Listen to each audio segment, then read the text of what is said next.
anything adverse to the president's interests gets the full weight of the federal government brought down on them.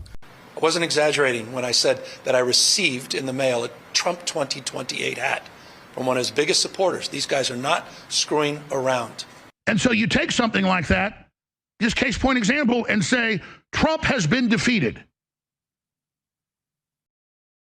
Along with Fauci and Bill Gates and Peter Daszak and Albert Bourla and Larry Fink. And so what's going on, everybody? Today we're going to talk about a few topics. The first one's going to be this Rosie O'Donnell meme that Donald Trump keeps posting where he says he wants to get rid of her U.S. citizenship.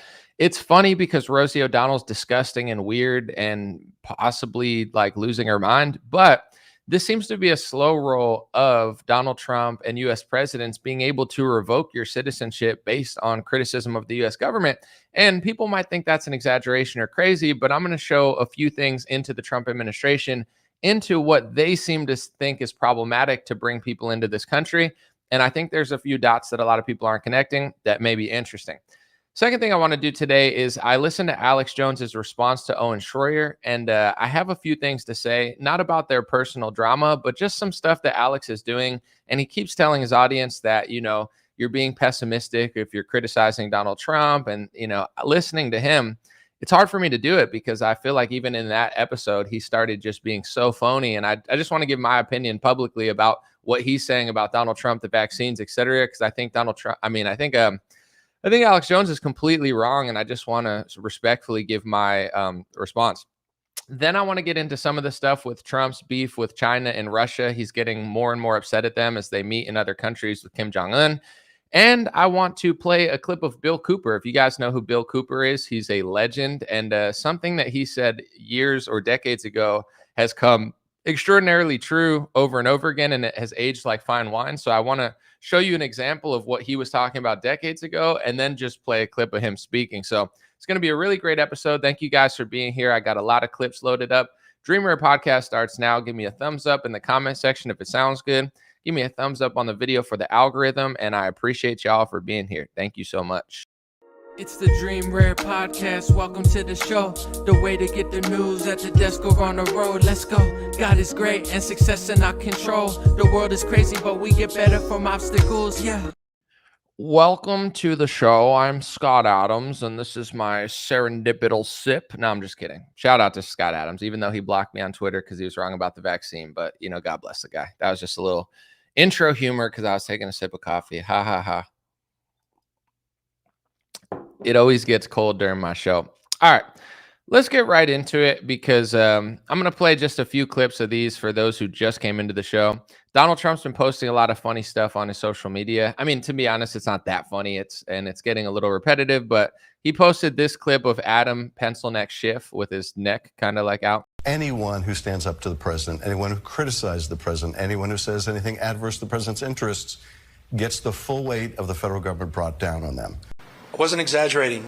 I think Trump just figured out artificial intelligence. Obviously, he's not using it. Somebody in his staff, and I think he thinks it's really funny. Like today on his Twitter, he has like a little Cracker Barrel meme of him doing the YMCA with the Cracker Barrel guy. He probably loves it. He's like, "Oh man, what is this new technology?"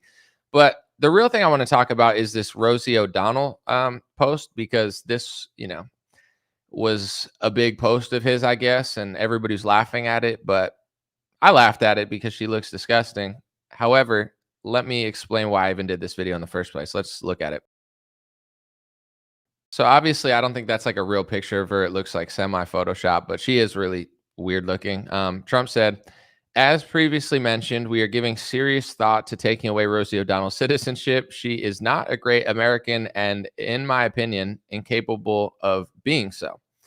So that's the post. I mean, I'm sorry that I'm making you look at her face. It's just hard. It's hard to look at, you know. I don't know if that's real Photoshop, but I've seen real videos of her recently, and it's not good. It's just not good, you know. I don't know how to really put it besides it's not what I want to look at personally. With all that being said, you know, Trump is using humor to push a very serious idea of, yeah, look at how ugly and weird she looks. Haha, Rosie O'Donnell sucks, which I agree. But let's take away her citizenship. She's a U.S. citizen. I believe she was born here. You can't just revoke somebody's citizenship for hating the president or disagreeing with the government. But that's what Donald Trump wants to do with Rosie O'Donnell, because they have this huge personal beef. And there's millions of people like Rosie O'Donnell on the left, on the right, that are just annoying and weird. And, they tend to be more left leaning, I would say, like Rosie. But this is a new concept. Although Trump is joking, he really does a lot of stuff. So I want to show you why I think that, let me try to explain this before I show the proof. A politician is like a middleman. They go to the donors, they go to Bill Gates, they go to special interests, they go to people like George Soros on the left and the Adelson family on the right, these big donors, these big investors, the banks, the Black Rocks. And then they have conversations with them, and I'm going to get to this later too, because Alex Jones is just pathologically lying about it. He's like, yeah, we're beating Fauci, we're beating Larry Fink. Trump is friends with Larry Fink. Trump, I think, put Larry Fink on some sort of advisory board. Trump just met with Bill Gates last year. This fake Alex Jones psyop to convince and brainwash everybody into thinking that Donald Trump is fighting Larry Fink when he's not at all, is part of the problem. But in general, that's the role of the politician, is to relate to you, but do business for them. And unfortunately, although Trump is really cool in some ways, and I do appreciate him, he's kind of exactly that person. He's just more likable and funnier. So people think he's not working with Larry Fink. People think he's not working with Bill Gates because he's so likable. But that's what makes Trump such a successful puppet at this point. He is taking donor money. He is working on behalf of special interests. He is working on behalf of foreign nations, yet he pretends like he's not. And then the media creates this left-right paradigm where they talk about Russia and China, which are not the countries that Donald Trump is working for. And it's not the country that seems to be controlling our Congress. So it's just this fake, never-ending, carousel. But when it comes to Donald Trump saying this, he's the perfect salesman to say, look how crazy Rosie O'Donnell is. We need to revoke her citizenship. So then they can now start revoking citizenships of people who are critical of the government. Some might say, anomaly, that's a conspiracy theory. You're just paranoid or whatever, which I'm not. And I'm a positive person. And I'm going to get into later how optimism is not, it's not optimistic to lie to your audience, to constantly panic, to freak out, to be happy one day, to panic the next day. That's like psychological abuse. When you know what's going on, you're actually more positive and more mentally stable than if you listen to someone like Alex Jones, who just psychologically abuses his audience constantly in circles. He's not being optimistic, because for 4 weeks he'll say Trump is amazing, and then the next week he'll be like, oh my gosh, I'm getting so mad. Oh, if Trump doesn't switch his tone, I'm going to vote for Ron DeSantis. But then he never does. That's not optimism. You don't have a corner on the market of telling the truth or keeping your audience happy. You're literally psychologically abusing them. But let's look at the evidence of the things that Trump's administration wants to police. And obviously, since it's like an Israel first Zionist cabinet, which, Alex pretends like he doesn't see or something, or he does some days and he doesn't some days. Let's look at what the Department of Homeland Security is doing as far as incoming visas. I've talked about this for a while, but now I'm just going to show you proof for anybody that thought I was just making this up, which obviously I wasn't. So here's the Department of Homeland Security. They are going to begin screening aliens' social media for anti-Semitism. So in this, now if you want a citizenship and you want to get to America, they're going to look at your social media for anti-Semitism. And it says, consistent with President Trump's executive orders on combating anti-Semitism, additional measures to combat anti-Semitism. So they start naming all of these executive orders and things that Donald Trump has passed. I got to load up this clip real quick. I thought I already did. I don't know why it didn't load. Maybe I don't have it, but anyway, you could find it. And I wanted to have it on the screen, but in 2019, one of the things that they mentioned there for anti-Semitism while they police incoming citizens to give them a green card or not is the executive order he passed with Jared Kushner staring over his shoulder and Alan Dershowitz smiling at him with glee, which was passing the international IHRA, Holocaust Remembrance Alliance, definition of anti-Semitism into America, which has been passed in states.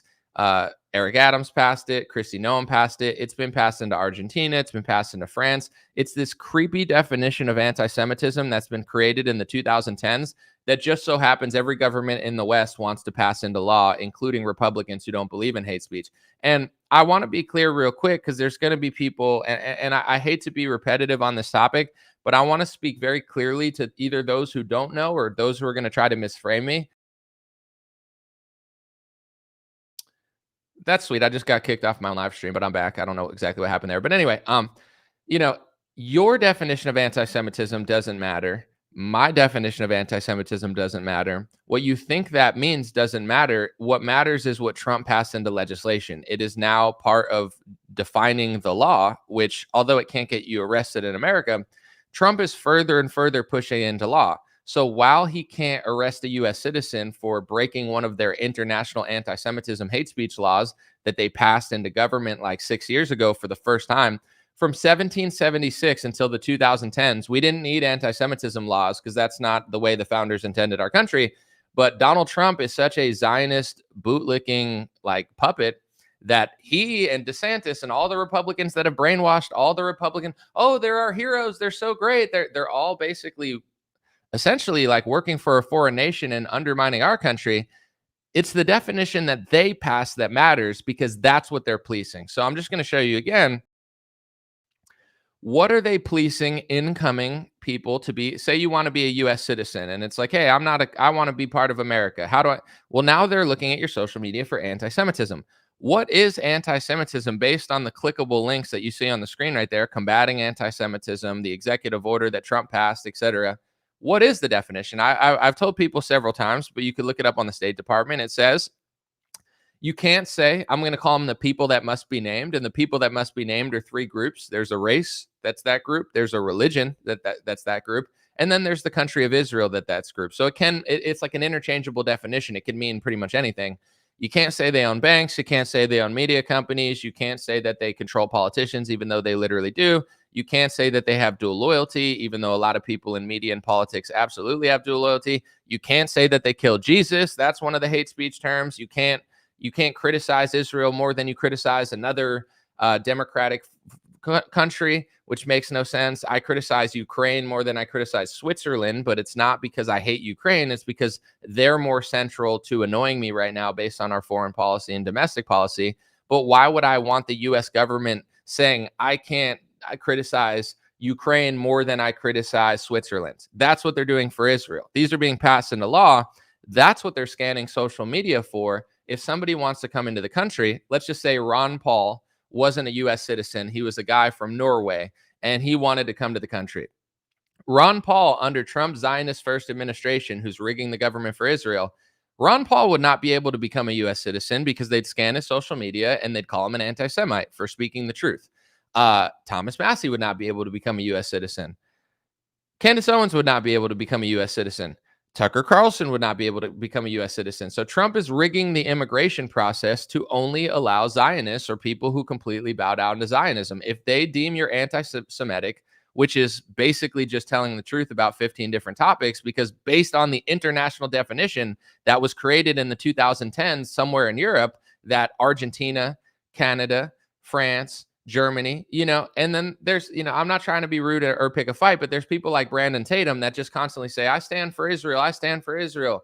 Is he aware that United States congressmen, senators, Democrats and Republicans, including Chuck Schumer and Donald Trump, are passing an international definition of hate speech into our law that matches Canada, which Republicans always complain about, Argentina, France, Germany, the UK, everybody's complaining about Australia. It's the same definition. And this definition of anti-Semitism was created in the 2010s.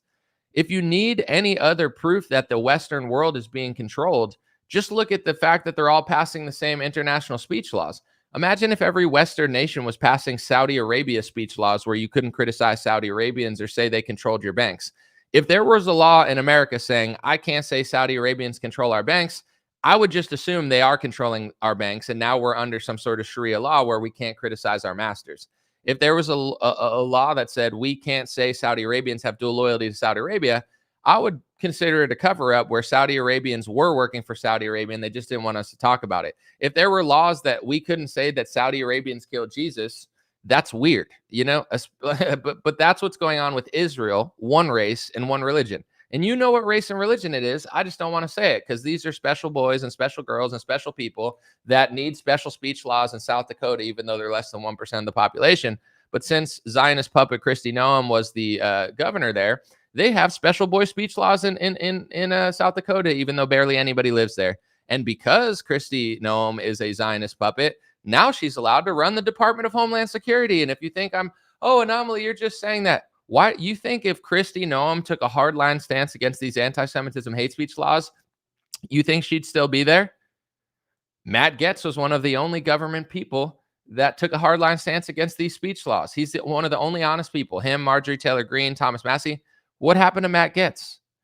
He's not you think they would allow Matt Gaetz to be attorney general? Of course not. They needed Pam Bondi there to act stupid on the Epstein stuff.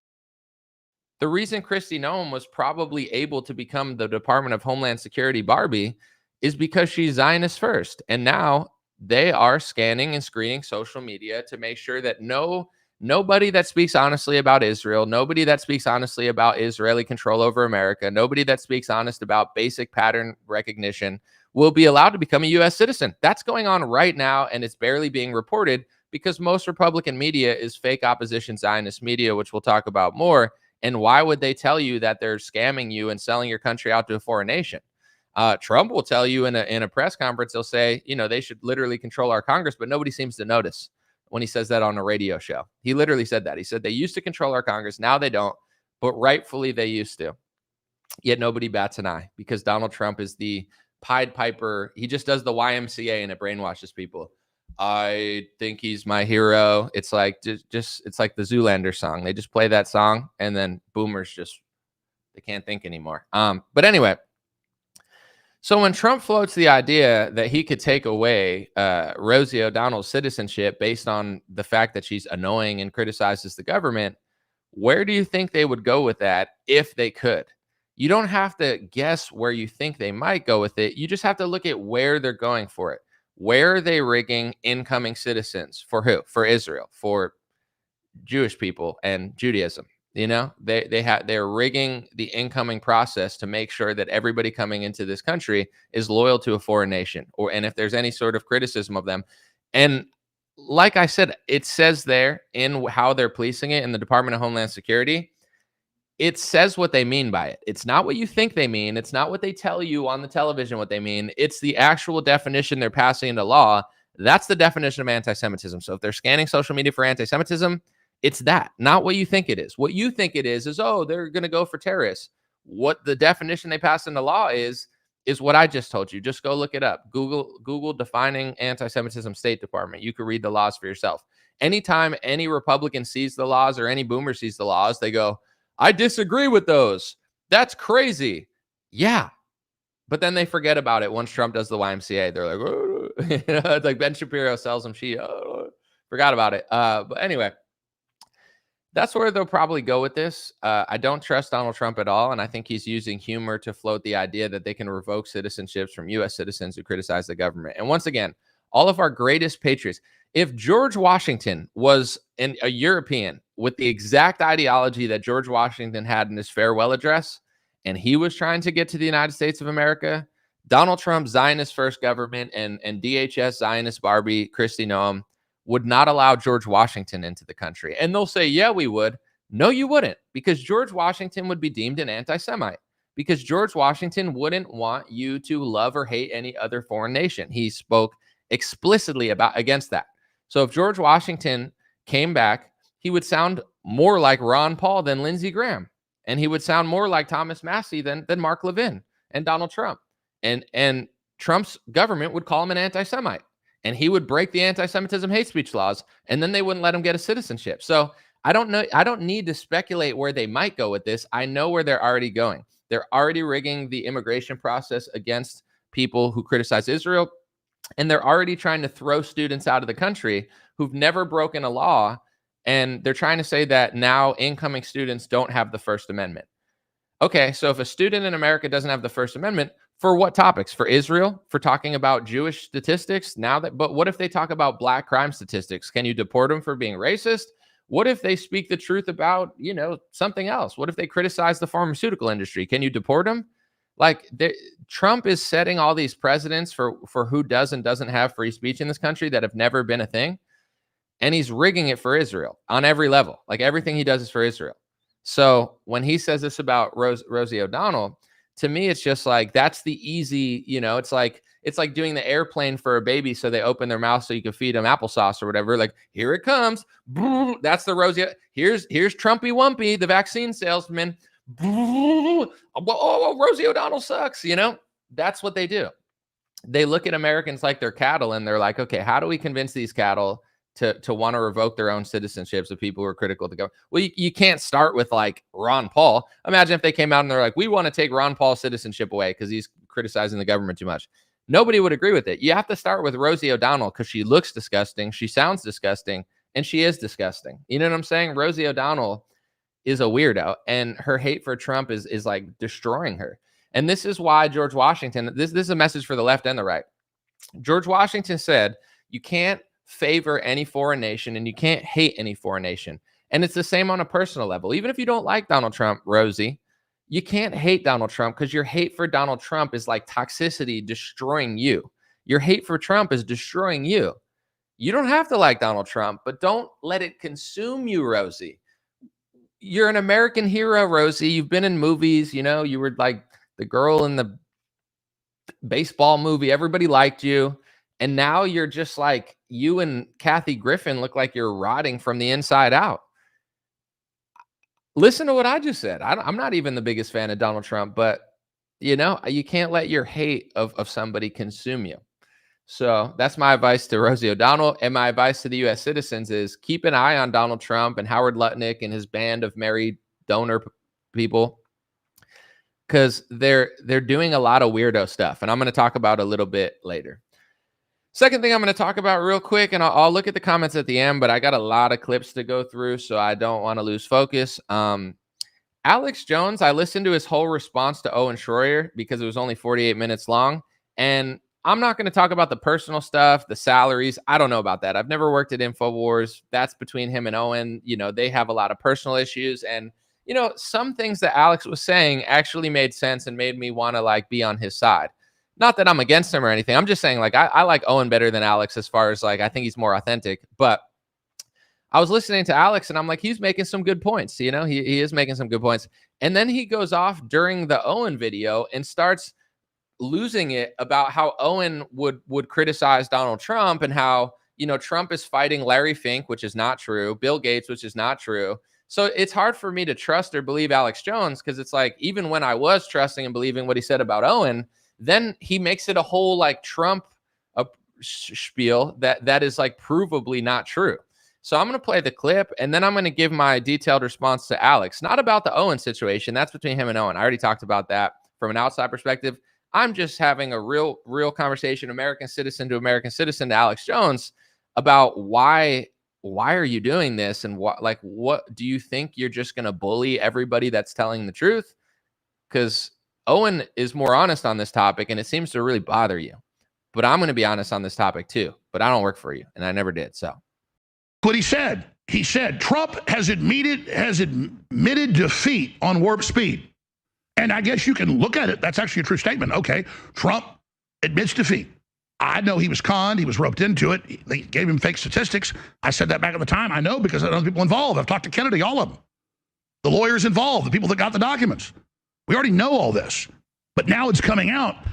And so you take something like that, just case point example, and say, Trump has been defeated. Along with Fauci and Bill Gates and Peter Daszak and Albert Bourla and Larry Fink. And so it's worse than this. He goes out for 5-10 minutes just shilling Donald Trump and making like pathological lies and excuses for him. And I guess that was the big contention point with him and Owen. Owen wouldn't pathologically lie like Alex. Owen wouldn't make excuses for Alex. Owen did better journalism than Alex, and it really bothered Alex. So that was a huge point of problems for them. So then he comes out and he says, Owen and other people are saying, oh, Trump admits defeat on Operation Warp Speed. I don't know if I'd call it admit defeat, because here's the thing. Like, to Alex, that's a crazy thing to say because he likes Trump so much. His head's so far up Trump's butt that bothers him. To me, I would say that's softballing Donald Trump. I don't think he admitted defeat on Operation Warp Speed. I think he's playing both sides because I think Donald Trump was in on Operation Warp Speed. I think a lot of it was premeditated. I think he met with Bill Gates in 2018. I know he did. I think he passed an executive order in 2019 for vaccines, which is a fact. It's a literal fact. So this idea that Trump just got tricked during COVID, like, you could say that, but to me, Trump was in on it the whole time. And whether you got tricked or not, it's like, let's just say Alex Jones got tricked for 30 years and he was a Democrat feeding propaganda from the Democratic Party. I'm not saying you did or didn't get tricked, but you lie. You're wrong. You know, you did a bad job for 30 years. So it's like Trump is the president. What if Trump gets tricked by Putin and Kim Jong-un and China, and then he gives all of our servers to China? Am I like, Trump's a good leader because he just gets tricked all the time? Getting tricked is a bad leader. What if Michael Jordan got tricked in Game 7 and just started, shooting basketballs in the wrong hoop? Well, he got tricked. Yeah, no. I'm not going to say the S word because I haven't cursed in this stream, but like, getting tricked all the time isn't wise. Oh, I got tricked into changing my gender. I got tricked into, letting someone steal my bank account. I got tricked into like giving someone my car. I got tricked into like committing a violent, like, you know what I'm saying? Like, getting tricked is not a good quality. I'm not saying that people are perfect, but like, that's his whole thing. So when someone says Trump admitted defeat on COVID vaccines, I think they're going too easy on Trump, but I don't care. To Alex, they're going too hard, because Alex says in that thing, he goes, okay, Trump admits defeat, but so did Fauci, so did Gates, so did that. They're all getting defeated. And then he starts going off and screaming like he always does, the globalists, we're beating him. Trump works with Larry Fink. Trump gave Larry Fink a position in the White House, some sort of advisory board position. Trump gave Bill Gates a White House position in 2018, but Bill Gates declined. Like, Trump is not fighting these people. Trump likes the American economy. BlackRock controls most of the American economy, or a huge portion of it. So BlackRock probably loves Donald Trump. Larry Fink probably loves Donald Trump. Trump is good for U.S. business. Larry Fink is U.S. business. So this like fake illusion that he's fighting them, Alex can't stand when somebody challenges that. He's such a phony. He hates that Owen challenged it. He hates that anyone challenged it. And the more I listen to Alex Jones, knowing what I know, having done research for 10 years, Alex Jones is coming across, and I'm not saying he is this, but he's coming across to me as like a disinformation mind control agent, where he constantly feeds propaganda to people who watch InfoWars that's in a pro-Trump skew. So anybody who comes along and challenges that and pokes holes in his argument, he freaks out because he can't win the argument. So he just starts raising his voice. He starts screaming. He starts throwing his papers. He starts going all over the place. And then he starts pushing this narrative that Owen Schroyer is just being too pessimistic about Donald Trump. But here's the thing. If you watch Alex Jones on vaccines or COVID, you could see him switch sides often, where during Trump, when he was shilling the vaccine, Alex had a freak out moment. He says, that's it. Trump sold out. I'm pissed off. If Trump doesn't stop within 3 weeks, I'm going to start supporting Ron DeSantis. Trump never stopped shilling the vaccine, yet Alex Jones just went back to sucking his teeth. So it's like, Alex isn't optimistic. Alex is constantly freaking out. I can't even watch him because he like raises my blood pressure. He freaks out all the time. He acts like a psychopath. And it doesn't come across to me like he's super passionate. Like, oh, Alex is just really passionate. It comes across to me like a WWE actor who's just screaming to substitute for, there's no substance there like there used to be with Alex. So now he's just making a huge scene in order to get clicks and views instead of actually just leading with substance and also being a little crazy. So it's like, Alex claims that he's being so optimistic, and he like he's so mentally stable and healthy for his audience, and Owen is so bad, and everybody like David Knight and myself and others who criticize Donald Trump a little bit and do actual journalism like he used to do. Now he's become basically a propagandist and a disinformation agent. But when Alex used to report, people didn't say, there were Republicans like, oh, Alex, don't criticize George Bush. But all Alex did was criticize George Bush, and he saw through the wars and he saw through the cabinet.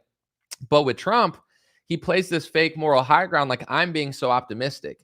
You're confusing and mentally abusing your audience because you're playing both sides to the point, not in like a calm way where you're like, I see both sides and I get it. It's like Alex is like, one day he's freaking out at Trump. Then he's freaking out that people are freaking out at Trump. Then 2 weeks later, he's freaking out at Trump. In one video, he's saying Trump's covering up the Epstein stuff. And another thing, he's saying it's 98% Democrats and 95% Democrats, even though it's way deeper than Democrats and Republicans. And Alex knows it's deeper than Democrats and Republicans because Alex constantly says that. And then next week, he'll talk about Mossad and the CIA. And then next week, he'll get mad that people are talking about that. Like, he's not more optimistic than myself or Owen. He's not more positive than myself or Owen. He's crazier. He's more mentally chaotic. He's more psychologically abusive to his audience. And then he fakes the moral high ground and says that he's so positive when he acts like a madman constantly. And if you listen to InfoWars, it's hard to even know what he's talking about. It's like he has like raging out at Donald Trump, and then next week he's back on his D again. So it's like you're not positive. You're just chaotically like dishonest. And then it's like one day Trump sold out. The next day he's fighting Bill Gates. It's like Trump works with Bill Gates. Trump takes meetings with Bill Gates. Larry Fink probably loves Donald Trump. Donald Trump is great for business. And not only is Donald Trump great for business, but Donald Trump will side with U.S. businesses over people most of the time. So I highly doubt Larry Fink is bothered by Donald Trump in any way, shape, or form. So, you know, I just heard that clip and I was trying to like sympathize with both sides. Like, yeah, you know, Owen does owe a lot to Alex, and Alex did do a lot to Owen. But like, this is why I can't listen to Alex anymore. It's just always propaganda. Even when he's trying to tell a personal story about Owen and say why Owen is lying about his wage and this and that, where you're like, oh, Alex might be making some points. He can't help himself but go off on like a 10-minute tangent where he's just pathologically lying about Trump.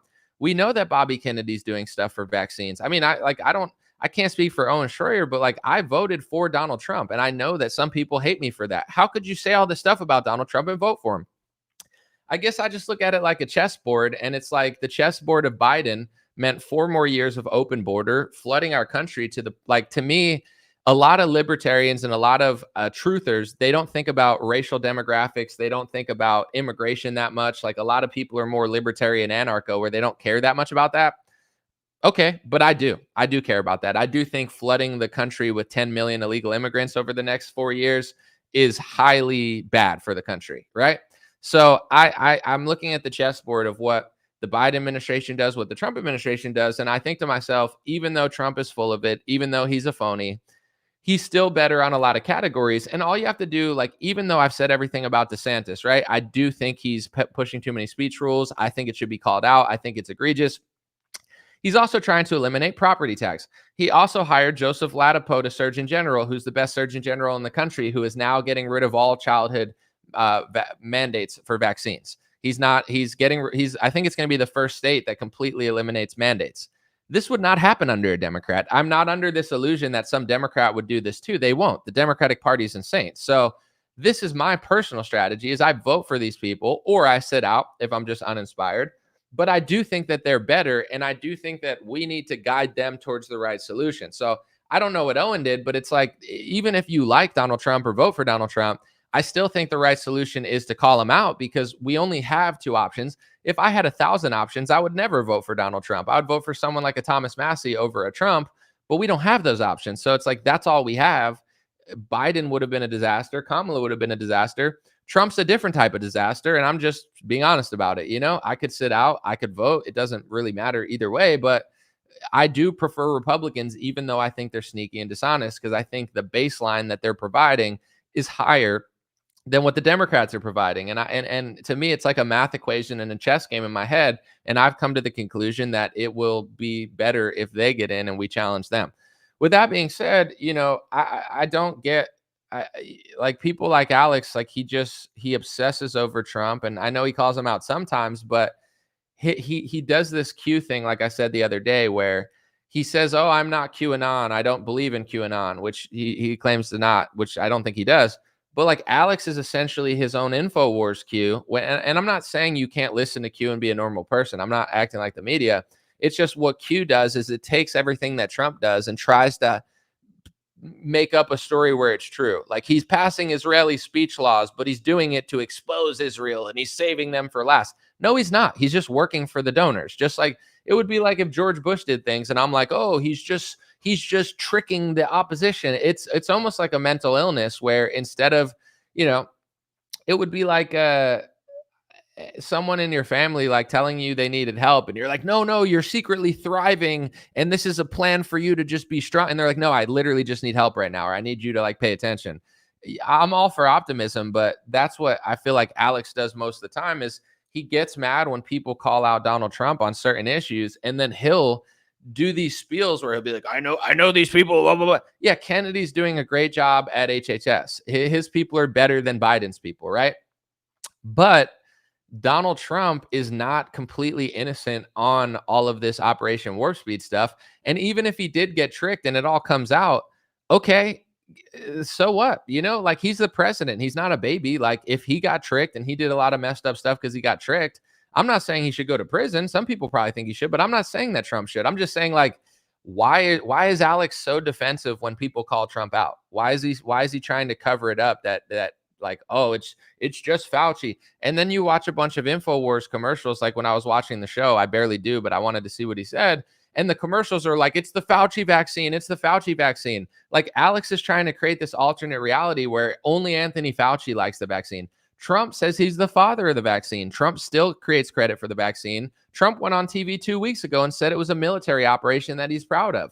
I'm not saying that Fauci didn't play a role, but Alex wants his audience to think that Trump is distancing himself completely from the vaccines and didn't do anything. Trump literally wants credit for it. Like Alex has to literally bend over backwards like a gymnast to make up some fake theory that doesn't exist just to try to trick his audience into thinking that like, oh, he had no role in it whatsoever. And if information about it does come out, it's going to be because of the people that were, I'm not going to say activists, but essentially activists holding the line. If there was no movement of people who called out Trump and the vaccine and the Democrats, there would be no RFK Jr. at HHS. Like this is a direct response of us caring. And I know Alex cares about this stuff too, but it's like, why are you trying to gatekeep it so hard?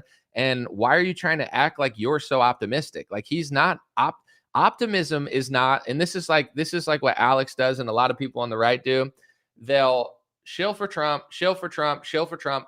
Then they'll act totally shocked when something goes wrong. And then Alex will have one of these viral freakouts where he'll be like, oh, I can't believe it. Oh my gosh, Donald Trump, if you don't get right by Thursday, I'm going to vote for DeSantis. Every year or two, he acts totally shocked that Trump betrayed him because the image he's painting of Donald Trump in his head to his supporters is fake. That's why he acts so shocked. It's not optimism to go lie, fake outrage, lie, fake outrage, lie. Like this is a carousel of psychosis. I'm not pessimistic. My life does not revolve around sucking off Donald Trump. My life does not revolve around brainwashing people to like him more than they need to. My life does not revolve around making excuses for government agents. Like that's not like I'm optimistic because I believe in God. I believe in myself. I believe in my country. If people are able to see through this stuff, like people always, and this is something that's happened for years now, people think getting tricked by a politician is optimism. So it's like, I believe this politician more than you, so I'm optimistic. That's like me saying, I don't trust this car salesman. And you're like, oh, you're such a pessimist. I mean, this guy really has my best interest. And then 5 weeks later, you come back to me and go, bro, you were totally right. That car salesman ripped me off. I wish I would have listened. Like people that are naive and foolish, they live on this carousel of like, get tricked, get shocked, get tricked, get shocked. But if you're not constantly getting tricked all the time and you limit the amount of times you get tricked, you're actually calm. You're actually like understand what's going on. It's not shocking. It's not stressful when you can kind of understand the dynamic and do what you can. So, I challenge this idea that anybody who calls out Trump is optimistic. Like being a fool is not the same as being wise. Being a liar is not the same as being like positive. Like these are not equations that are true. Like I don't think Alex is as calm as I am. I don't think he's, he seems like a happy guy, but he seems chaotic, and a lot of it is self-induced, and a lot of it is like him just acting manic about every topic because he's never like centered, grounded on a topic. Like when he got freaked out about Donald Trump, it's like he pretends on air like for the first time he's considered that Donald Trump might be a little bit of a sellout. Like now he's all upset. Donald Trump is a sellout. He's our sellout, he's a better sellout, I guess, than some other people, but in other ways, he's kind of not. So I don't know what to tell you. Like Alex doesn't see who donates to Donald Trump. Alex doesn't notice that Trump is like Marco Rubio now. Alex doesn't notice that Trump promotes Mark Levin. Alex Jones hates Mark Levin. I don't know. I don't know about hate, but Alex Jones does not like Mark Levin. Donald Trump promotes Mark Levin on his True Social more than I've seen him promote anybody else. So, Trump's not promoting Alex Jones on his True Social. He's not promoting Tucker Carlson. All the people that Alex likes that are against the wars, Trump is not promoting them on social media. He's promoting Mark Levin. He's endorsing Lindsey Graham. Like, Alex doesn't see that. I'm not asking Alex to hate Donald Trump, but if Alex's new role is going to be like disinformation gatekeeper, just lashing out at people who talk about Trump's responsibility with the vaccine, then it needs to be called out. Trump is not fighting Larry Fink. He works with him. Trump is not fighting Bill Gates. He just met with him. That's what Alex wants people to think. So then they get this Q level of complacency where they just become professional sports fans of Donald Trump. And if you've listened to Alex over the last 30 years, he knows how the U.S. government is being manipulated and controlled. And on topics he talked about 20, 30 years ago, Trump is just as, if not more, his cabinet is filled with more deep state swampers than anybody's. I still think he's doing some good things, but, I'll get into some things in a little bit too of things I don't agree with. But I know that Alex knows that, and I don't care if he disagrees, but him like just trying to even listen to him talk about Owen Schroyer, it's like he can't even help himself. Like he's just talking for like 10 and 15 minutes, just like, oh, we're fighting Larry Fink. We're fighting Larry Fink. In your head to sell a bunch of supplements, I guess, but in reality, like, why don't you do the research to figure out that Trump is like not really doing that, And on the topics, all the things that, like, if Alex wanted to become a U.S. citizen under Trump, do you think if Alex Jones lived in Switzerland and he wanted to become a U.S. citizen, do you think Alex Jones would pass the anti-Semitism social media screening from the DHS? They would never allow Alex Jones to be a citizen because he's criticized Israel too much, even though he's in many ways pro-Israel. He plays both sides a bit. Like, they would look at Alex Jones' social media, and he's broken the anti-Semitism rules multiple times. Like, does Alex see that or no? And if he does see that and he does report it, I don't watch his show that much. Why is he always like freaking out when people call Trump out? I don't understand it. He calls Trump out too. It's just too chaotic. It's like he calls Trump out, then he's mad people are calling Trump out, then he's this, and he's just like an outrage agent. You know what I'm saying? In the same way that Donald Trump is using humor to try to float the idea to revoke U.S. citizenships. It's like the same sort of, except Trump is funnier and calmer and Alex is crazier. But that's my opinion, and it comes from a good place. It doesn't come from hate or personal issues. It just comes from, bro, Republicans don't need to stop talking about Trump. Republicans need to scrutinize him more, because especially if Republicans win the next couple elections, which to be honest, I guess I hope they do, because the Democrats are so bad, we can't do Mark Levin and Lindsey Graham. We need to do like more Thomas Massie, Ron Paul. Alex knows that, so why would he get bothered by people challenging Trump? People need to challenge Trump, because when people don't challenge Trump, Trump works for the donors. When people do challenge Trump, Trump works for us. When Kennedy challenged Trump, Kennedy was going hard at Trump. Now he's in the cabinet. Challenging Trump leads to results. If Kennedy just sucked off Donald Trump, and if Kennedy was just sucking his teeth like Alex Jones, then there would be no HHS Kennedy. Kennedy ran against him for presidency and then used that leverage to join his thing. That was a genius chess move. So what's his big deal? Owen Schroyer is not anti-Trump. He's just a real journalist who will criticize Trump because Trump is being a goofball.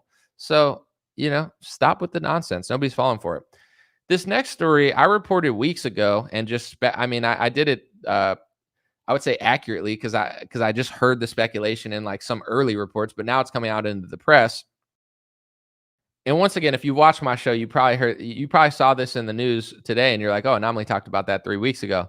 Paramount is going to buy Bari Weiss's Free Press for up to $200 million, giving her a senior editorial role at CBS News. If you don't know who Bari Weiss is, you're like most of America who doesn't know who Bari Weiss is, which then asks the question, if this report's true, why in the world would Bari Weiss is worth Joe Rogan level money? Yeah, Bari Weiss, she's on Joe Rogan's level. She's not even close to him. She's not even in his orbit. Nobody cares about her, but she is an established journalist. I think she worked at New York Times or one of those mainstream outlets. And then she came out with this whole, I'm independent because the New York Times is going too far left. And, Barry Weiss is your typical Zionist. She is, just very pro-Israel. Anybody that questions them will be smeared by Barry Weiss most of the time. I remember when Tulsi Gabbard was running for office, she called her a toady. And then that was like the most viral clip she's ever had in her life, probably. Joe Rogan says, I like Tulsi Gabbard. What do you mean she's a toady? And then what's her name? Barry Weiss she didn't even know what toady meant. She just knew probably that Tulsi Gabbard was against the war in Syria, and America and Israel were trying to overthrow the Syrian government for Israel's benefit. So I think that probably bothered her about Tulsi Gabbard. But anyway, Barry Weiss is nothing special. She's not that honest. She's like the new fake opposition where she's like, I used to be a liberal, but now I'm a moderate. Yeah, we know where this all funnels. It funnels right back to the same place that all media funnels, because that's the point of media. But I told people weeks ago, because most people don't know this, well, people do know this part, but UFC just signed a big deal with Paramount and CBS, 7 years, $7 billion or something, some crazy amount of money. And Paramount is under new ownership. So CBS and Paramount, I think, was sold to Larry Ellison's son, David Ellison. Larry Ellison owns Oracle. Trump and Larry Ellison are friends. I know this is going to bother Alex Jones, who likes to lie about this, but Larry Ellison is not Donald Trump is not fighting Larry Ellison and the deep state in tech. Donald Trump works with Larry Ellison. Donald Trump tried to hand him TikTok in 2020. Go Google that. They were having problems with China. So then Trump tried to force it into the hands of Oracle and Larry Ellison. Trump obviously favors Oracle, maybe not as much as Palantir, but in no way, shape, or form is Trump fighting Oracle and Larry Ellison. Trump seems like he's really good friends with the Ellison family, and he's going to be working with them for the next decade in many ways. But in general, Larry Ellison from Oracle's son bought Paramount, CBS, and the streaming service. Then they did a big deal with the UFC. And then it was reported that they wanted to do, once again, some crazy $200 million deal with Barry Weiss, who is not worth $200 million whatsoever. She's not Joe Rogan level. She's not even close. She's basically, in my opinion, the most obvious fake opposition Zionist, where she's just going to pretend like she's not left, but she's not right. And it's just going to funnel people to the topic that all news funnels people to.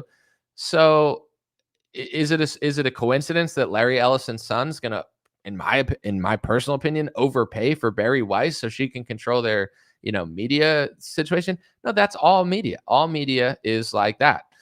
I could say a lot about it, and I probably will, but here's Bill Cooper talking about this decades ago, and really nothing has changed except for the amount of money that these people are being paid and what media services they pay for. So let's listen to 3 minutes of Bill Cooper, a conspiracy theory legend who told the truth and coincidentally was not a big fan of Alex Jones. He said Alex Jones was fake. I'm not trying to start a little, unnecessary beef, but that's just the truth. Look up what he says about Alex.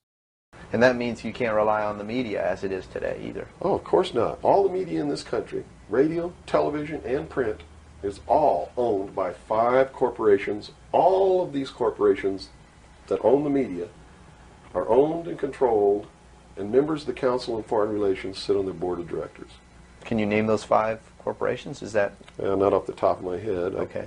I could try, but I don't want to take a chance on being inaccurate. But you can trace that yourself. Okay. Remember, if you go down and you trace the ownership of a station or a newspaper and you get to a corporation, remember that somebody owns that corporation, and it's usually another corporation. But when you trace the interlocking of all these things, when you get to the top, there's 5. And all journalists know that there's some things you don't write about and you don't talk about because you'll lose your job. And that's where the control is. And this is before, hold on one second. I guess I froze a little bit. Hold on one second. All right. I guess this is before social media, so it's a little bit different now, obviously. But at the same time, it's like the big conglomerates, now they're consolidating and selling to Larry Ellison's son.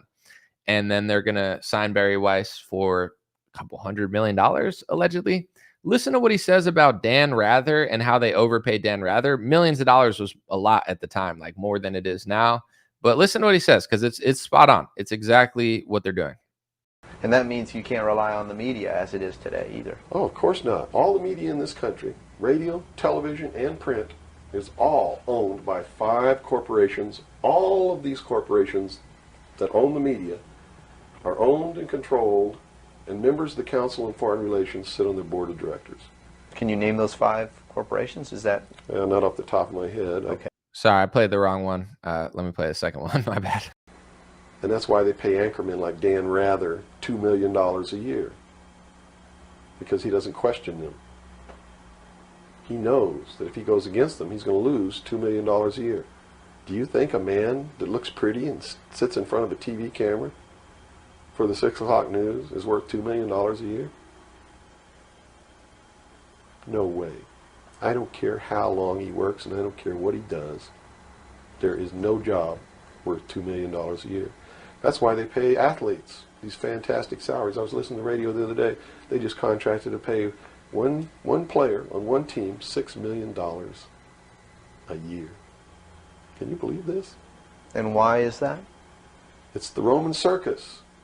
What does the emperor do when the people become restive, and when the people are asking questions, and when the people don't like the policies of the emperor?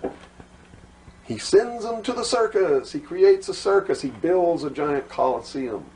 And he begins to throw the Christians to the lions. And he has great chariot races and football games and basketball games, all to keep the idiots preoccupied with things that don't mean anything in the scheme of the entire world.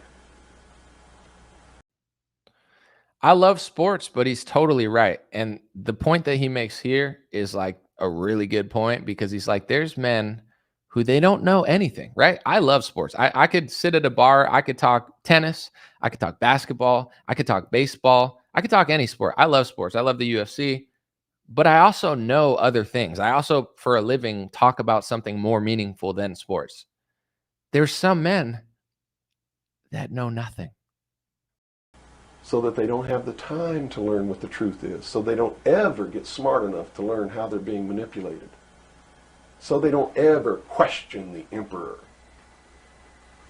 That's why they pay a player on a football team or a baseball team $1 million or $2 million or $3 million a year. It is the Roman circus. I know men who don't know anything in the world except who plays third base for the Mets. And they think that's a great accomplishment. And they meet and pat each other on the back and bond and go have cocktails and talk about what this guy that plays third base for the Mets did in last night's game. It's sad. It's really sad.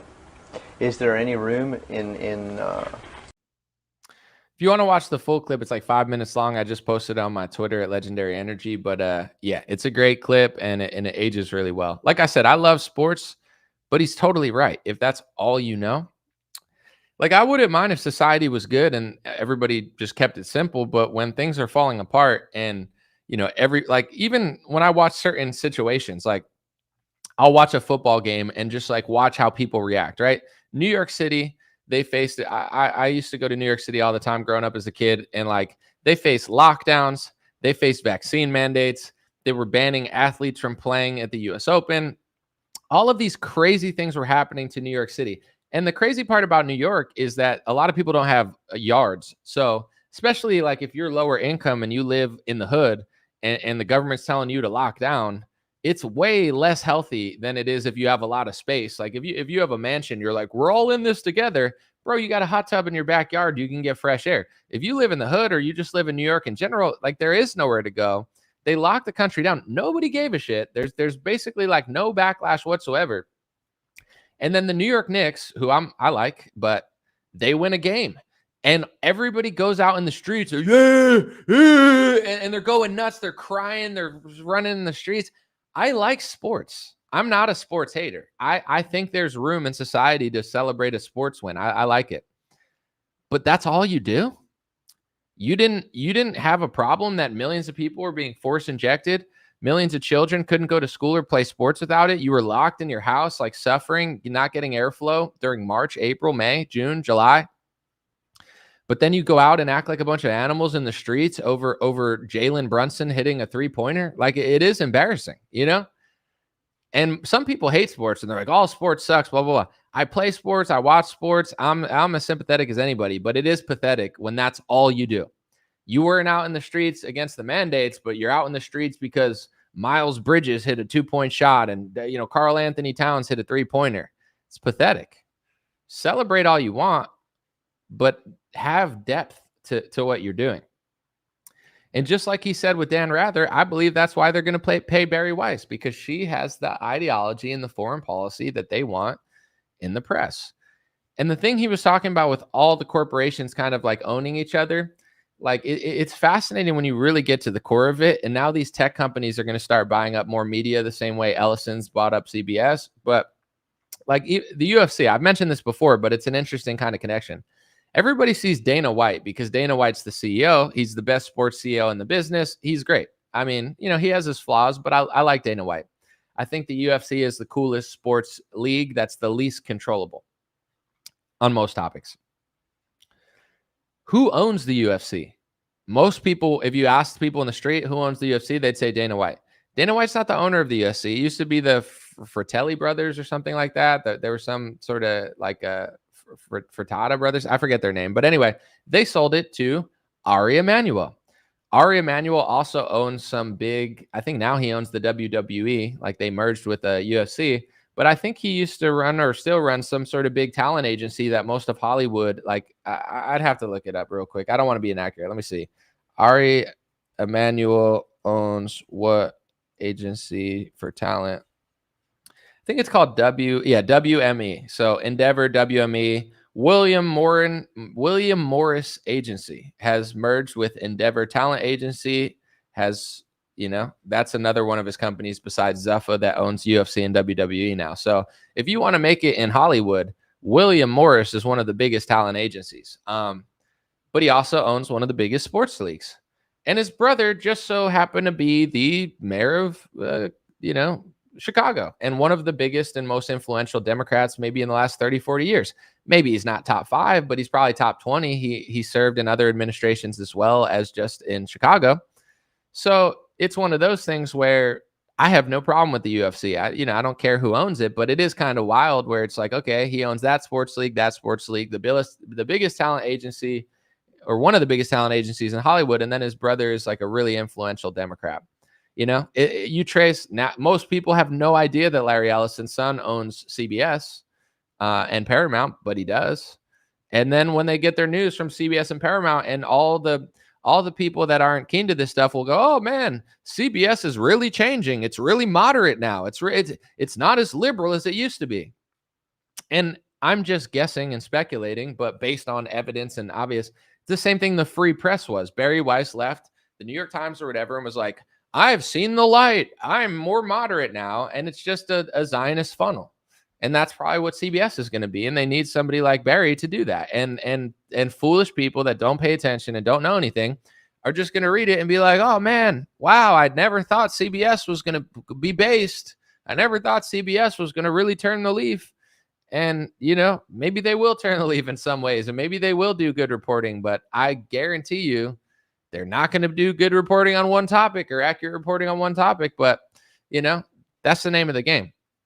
Let me know what you think in the comment section. And before I read a few or read super chats, recent ones, sorry, I can't go back. I want to talk about Trump and China and Russia and all this stuff he's doing, because I guess Putin met with Xi and Kim Jong-un at this big military parade in China.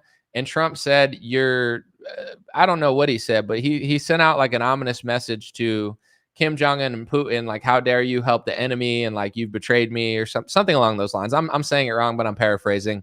And here's my issue with Donald Trump on foreign policy.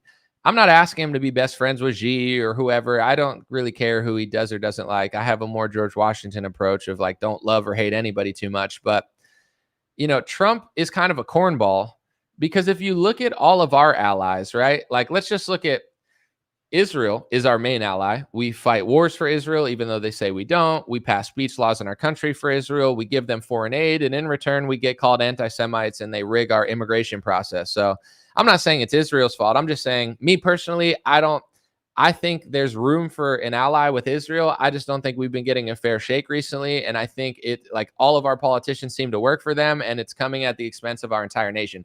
And when we fight a war on their behalf, we end up just flooding America and Europe with refugees. I don't think that's random. I don't think that's a mistake. I think that's part of the plan.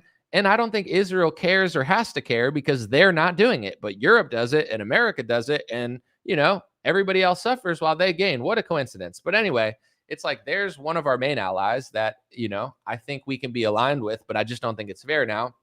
Let's look at our other allies. Canada, they're falling apart to mass immigration, and they're a totally liberal cucked country. Mexico can be considered an ally. They've been doing basically nothing to stop people from flooding our border. UK is an ally. They're getting completely overrun by mass migration, and they're arresting white citizens for talking about it, So it's like they're basically like parasitically infected in the UK, and they're destroying thousands of years of culture and history, and they're going to be a foreign nation in like 20, 30 years. So that's one of our allies. Germany, completely pathetic, completely watered down, having all the same problems as the UK. France, same exact thing. Pretty much all of our main allies are either working against us in some ways or just completely falling apart, and also working against us because they're too left-wing and gay. And then let's look at the countries that Trump's raging about, right? That he's so mad at. I'm not saying they don't have flaws, but it's like North Korea is not allowing mass migration. That's probably why they hate them. They have all these horror stories in North Korea, and I'm sure it's weird, but I'm just being honest. I'm not a fan of North Korea, but any country that doesn't flood themselves with like homosexuality, liberalism, Western democracy, aka NGOs that are going to take over your country and turn you into Ukraine, allow open society type foundations into your country. Anybody that doesn't do that and let the West completely destroy their country like the West has destroyed Europe, they get mad at. So it's like Kim Jong-un is an extreme example, but he doesn't play that at all. Nothing's getting through that country. It never will. And the West hates it. China, very similar. Ethno nation of Chinese people. They're not saying, oh, the best way to be Chinese is to flood us with Indians and Mexicans and Africans and people from the Middle East. And that's what a real Chinese person is being multicultural. Like, they're not doing that. And I'm not saying you have to like that, or hey, I'm just being very blunt right now. If you don't like it, it is what it is. I don't feel like sugarcoating it right now. China's a nation of Chinese people. They understand their ethnicity. They understand their history. They don't think that diversity would make them better. And I don't think it would either, to be honest, because they're pretty smart. They have a great grip on technology. It's a low crime country. They have their issues with communism and an authoritarian government, but in general, they're a very clean, competent, and successful nation that isn't going to destroy their bloodline and not exist in 50 years like all of Europe. Like, Europe is destroying their bloodlines, and they're not going to exist. China's not doing that. Russia, it's the same thing. Russia is more diverse because they have Muslims, they have some people that live in the mountains, you know what I'm saying? But for the most part, it's mostly Russian Orthodox Christians. And even in Russia, even though there's these Dagestanis and these Muslims up in the mountains and stuff, they seem to like and respect Putin because Putin's just a straight shooter. So even though they're not Orthodox Christians, they seem to really like Putin because he's a better leader for them than a lot of Europeans are for their people. So it's the same thing with Russia. Russia's a competent nation. It's not a high crime nation. And it's also a nation that understands its culture, its history, its identity. And just like it's protecting the Russians and the Orthodox Christians in Russia, it's also protecting the history of the Dagestanis and the Muslims who don't want to be something else. They like their culture. They're very headstrong, and they're not in a rush to turn into San Francisco. So they like Putin too, even though he's a different religion, because he's a good leader for them. So you don't think Trump sees this stuff? Like Trump's all mad at all these countries that aren't completely falling apart? It's because Trump is a puppet of the deep state. Trump is a puppet to mass migration. He'll pretend like he isn't. And here's my point to prove otherwise. If Trump was so against Europe falling apart, why doesn't he sanction England as hard as he's sanctioning India and all these other countries? He's not sanctioning India because they're flooding the rest of the world. He's not sanctioning India because they're doing something wrong. He's sanctioning India because they're working with Russia. Trump doesn't want anybody to work with Russia and China. Trump wants to sanction in any ways or tariff Russia and China harder than other people if they can. It's hard with China because we get so many things from there. But in general, what do you think Trump wants to do? Like, look at everywhere else that falls under the spell of the West. They become San Francisco. They get completely destroyed. They get completely watered down. That's what Russia would look like under Western control and Donald Trump's little liberal world order fantasies. That's what China would look like. That's probably what North Korea would look like. And they'd say, we have a huge success when it's just crime and there's graffiti everywhere. Look, we've normalized Russia and China and Iran and all these countries. That's like, we can't even fix our own countries and our own allies, but we'll sanction India for working with Russia. We'll sanction Russia.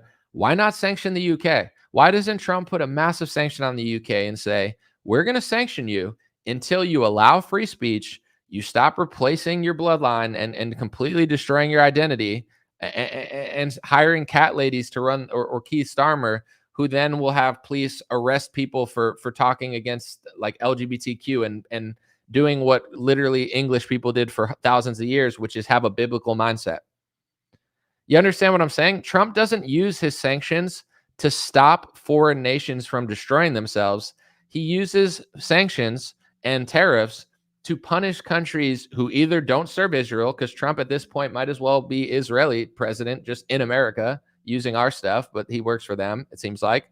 So it's like, oh, you want to recognize Palestine, Canada? We're going to tariff you harder. Oh, France, you want to recognize Palestine? We're really mad at you. Why aren't you mad that they're replacing their bloodline and their identity and their people and destroying their country and turning it ghetto? Why doesn't that bother you, Donald Trump? If you're this great savior of the American people and of the Western world, you're the great Western leader, but yet you can't do anything. You can't even stop H-1B visas because Donald Trump is such a donor-sucking shill that all his big business buddies want H-1B visas so they can replace Americans with cheap labor in foreign countries. So then you have to talk to a million people that don't even live here because they could pay him $5 an hour.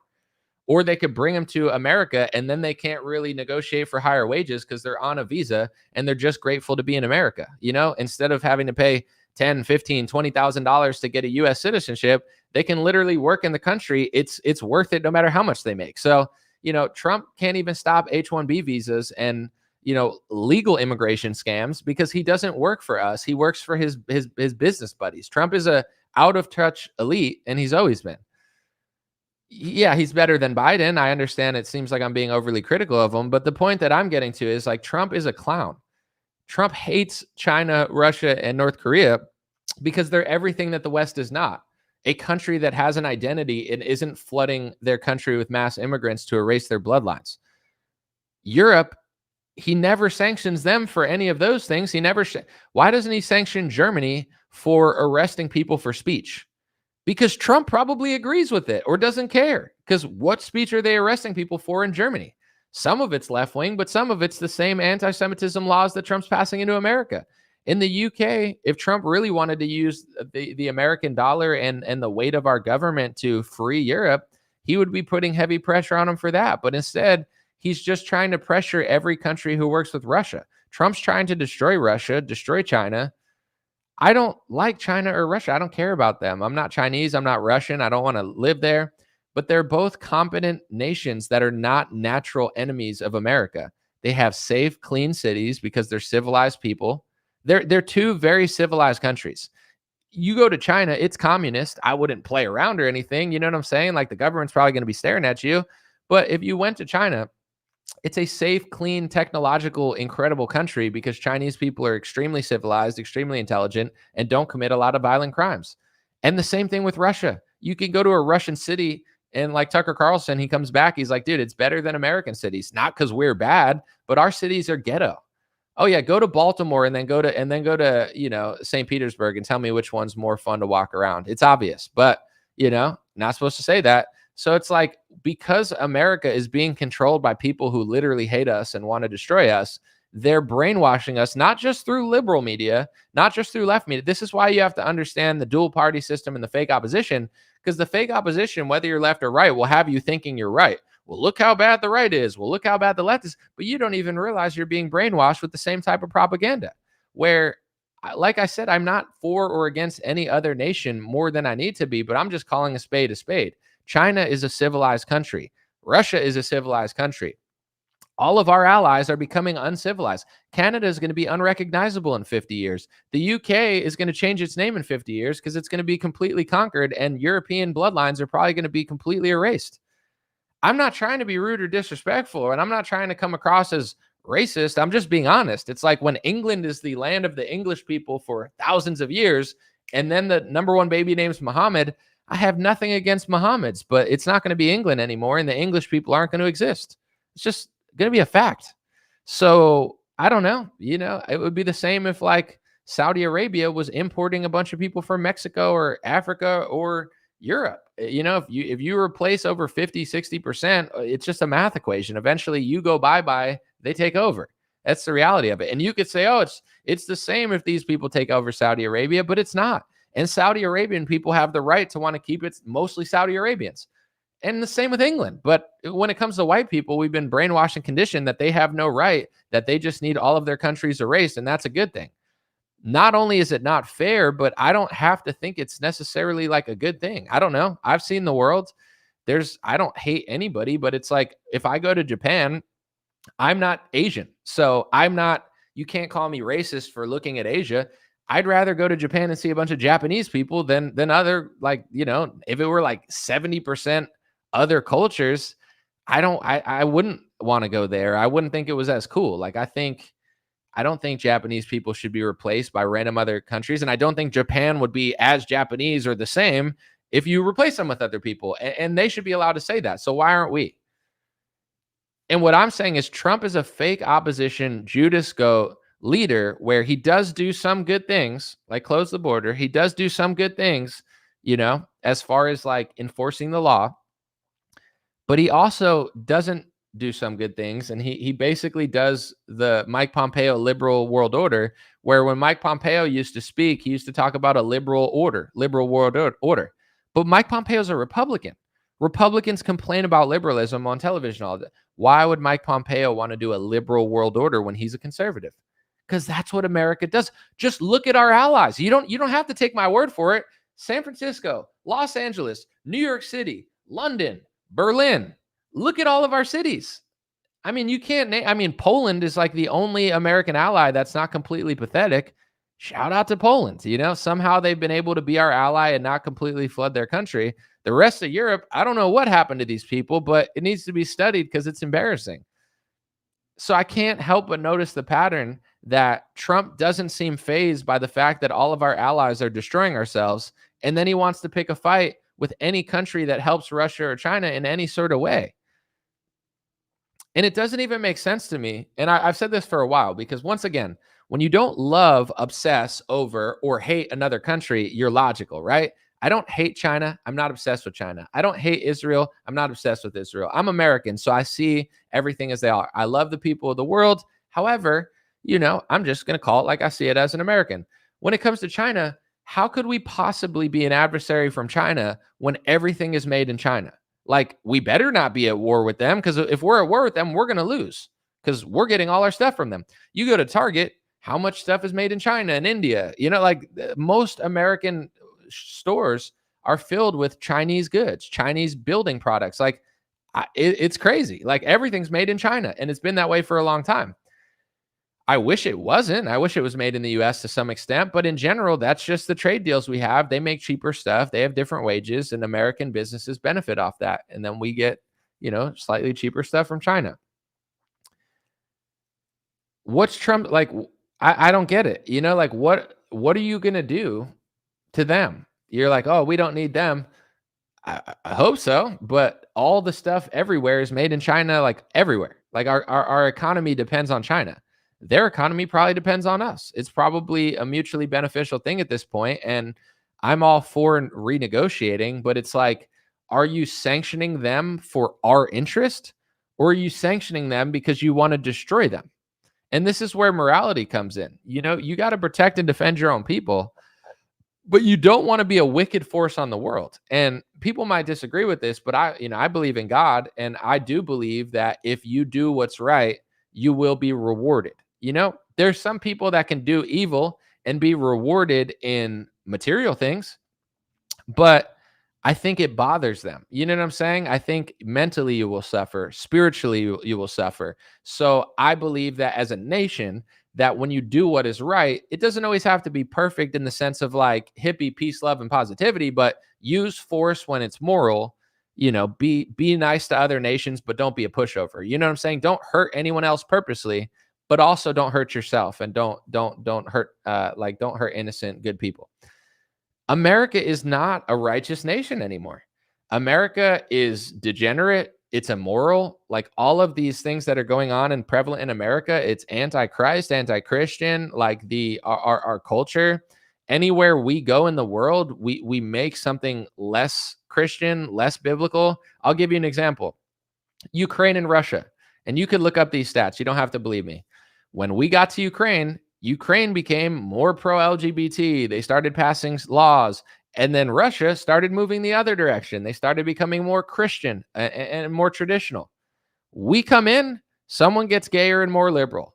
We fight somebody, they get more conservative and more Christian.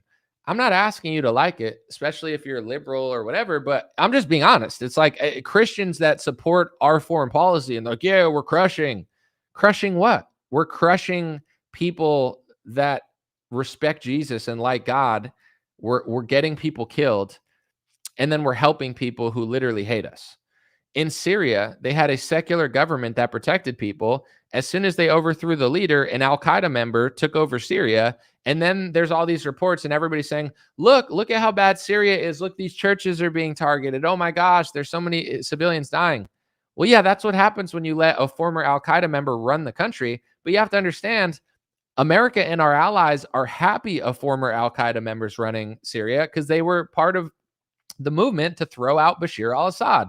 They don't care about Christians. They don't care about Christians in Gaza. They don't care about Christians in Syria. They don't care about Christians in Ukraine. They don't care about Christians in Russia. They certainly don't care about Muslims. They don't care about Africans. They run weird pharmaceutical experiments out there. God bless those people for having to deal with that for so long. And then we ignore that. And then the pharmaceutical experiments come here. And then all the Americans are so confused. And the white people, oh, how did this happen? Well, you ignored it when our government did it to other people. And if your government's so wicked and so evil that they will purposely run experiments on other people, what makes you think they're not eventually going to turn inward, which they did? So the point that I'm making is I believe in God. I'm not perfect, but as a nation, I think that America is spreading anti-Christ everywhere it goes, to Ukraine, and anybody. And with China, it's a little bit different because they're not religious, but it's like, are we fighting China in a way that's better for them, or are we trying to turn them into San Francisco and London? Because everywhere we touch turns into a multicultural hellhole, and everyone we're fighting seems to avoid that. And what is America really mad at? If you look at who else complains about these countries and you go to the Open Society Foundation website, you can read it for yourself. They're complaining about similar countries because these are the countries that are not allowing NGOs and special interest groups to infiltrate. And unfortunately, in this world, if you stop Western NGOs from infiltrating and destroying your people, you will be called an authoritarian. But a lot of these leaders don't care. They're like, call me what you will. I'm not allowing you to destroy my nation. Especially Russia understands what that's like because they had it happen within the last 100 years, which is probably why they're so good at rejecting it. Because when the Bolsheviks came to America, some of the Bolshevik leaders flew from New York City. They'd meet with a bunch of people there, then would fly to Soviet Union. But in general, the Bolsheviks killed millions of ethnic Russians purposely targeted. So Putin, although he's got many flaws, and in many ways he might have been complicit in some ways during the Soviet Union. I don't know his full history, but in general, he very well knows what happens when a group of people comes into your country that hates your people and wants to kill him. It's already happened to his people. So, I say all this to say this. This is my message to Trump. Not that he's going to listen. He'll probably try to deport me. But when you lead righteously, we will get righteous results. If our idea of leading righteous is flooding the world with refugees, not saying Trump is, but in the past we've done that. We spread liberalism everywhere. We target people that believe in God and don't believe in homosexuality, and we push homosexuality there. We allied with some of the most failed countries in the world to attack some of the most successful countries in the world at not allowing their nation and bloodline to be completely destroyed. And if you're only going to punish India because they're working with Russia, like, what do you want to do to Russia? What's your final goal? Are you trying to Syria, Russia, get rid of somebody at all costs, despite how it affects the people? That's evil. Our country is and this is what I said even during COVID and just in general, like, as much as you could say, oh, China did this or China did this with the COVID or did China say 15 days to slow the spread in America? Did I vote for China in the election? No, I voted for Trump. So if Trump does 15 days to slow the spread, if he locks the country down, if it's Democrats, if it's Pfizer, Moderna, Johnson and Johnson, the Republicans, the Democrats, Pelosi, Mike Johnson, Kevin McCarthy, Chuck Schumer, Lindsey Graham, these are the people that bother me the most because China is not doing that to me. Our own people are destroying us worse than any of our enemies. And in fact, if you really look at it, a lot of our enemies probably wouldn't do this to us, even though they have no ethnic or national interest in helping us. I don't think that China and Russia, even though they are crazy, I don't think they would want, like, how does it benefit them that America just gets flooded with mass migration? Maybe they'd want it so we're weaker and they could take over the world. But I don't even think Putin wishes this on America. He's probably like, what the hell are you guys doing to yourself? This is crazy. You think Putin wants Europe to just like erase their bloodlines completely and just not exist anymore? Like, I don't think he really cares that much about Europe. But at the same time, I don't think even our own enemies would do this to us as much as the enemies in our own politics are doing. Yet Donald Trump will be like, DC is a crime-free zone. I'm not mad at what he did with the National Guard in DC, not at all. DC, when I went last, was disgusting, and I'd rather see a National Guard than some crackhead. But in general, it's a crime-free zone. Yeah. What about all your politician friends that are still destroying our country, left and right? It's not a crime-free zone. They're just getting rid of street trash and allowing the biggest criminals in our country to just keep scamming us. So it's like every time they print an omnibus bill, it's theft. You know, they rob us every year with income tax, which was always theft. Income tax was known as theft in America for more than half of our existence, or at least half. And then it became a thing. And now, you know, over 100 years of just being robbed, it's like, do you want to bomb this country or bomb this country? Do you want to vote for this guy or this guy? But they're going to do the same thing. So there is no voting our way out of our tax dollars being used to bomb innocent civilians. And it's not even something America really does that often. I mean, obviously, we've had a crazy past with wars, but like, this isn't an American or a Christian value. It's like America's being controlled by a group of people who this seems way more tolerant and accepted to them than a lot of people that I would want to vote for. But long story short, I mean, I just think Donald Trump is a cornball. Like, I don't think China and Russia are our natural enemies. I think China and Russia are the enemies of the liberal gay world order. I think Israel and America and this weird unholy alliance that we have, they don't like China because China and Russia meddle in their plans. But what are their plans? Overthrow Gaddafi, overthrow Bashar al-Assad, create a refugee crisis, flood Europe. It's like this show that the Western liberal gay world order has been running for a while has only destroyed our country and Europe. So it's not like they're going to fight China and Russia and really help us. They're the reason that Europe is probably not going to exist in 60 years. It's because of the liberal gay world order and the whole like Zionist, Bolshevik, left, right, false paradigm. Let's go start a bunch of wars and flood Europe with refugees. They don't care. Why would they care? In fact, there's a lot of people that want that to happen. So in all walks of life, but in general, yeah, I don't know. I feel like once you realize who Donald Trump is, you see why he's doing everything, and you notice that it's not necessarily for our best interest. I'm going to read a few comments, but this is the difference in thought. It's like if you think that Trump is like this great leader for the American people and for Europe and our allies, and he's like this Western hero, then you'll maybe think that he's doing these things for our best interest. You know, maybe it affects the currency. Maybe that's better for our purchasing power. That's a possibility. But in general, I think there's issues beyond finances that are affecting America and Europe. And I don't see Trump doing much about it. I see him doing the opposite. I see him only caring about things that don't include that and getting really upset at countries that aren't doing that. Why doesn't America align with countries that aren't destroying themselves, and then America can work towards not destroying ourselves also, and Europe?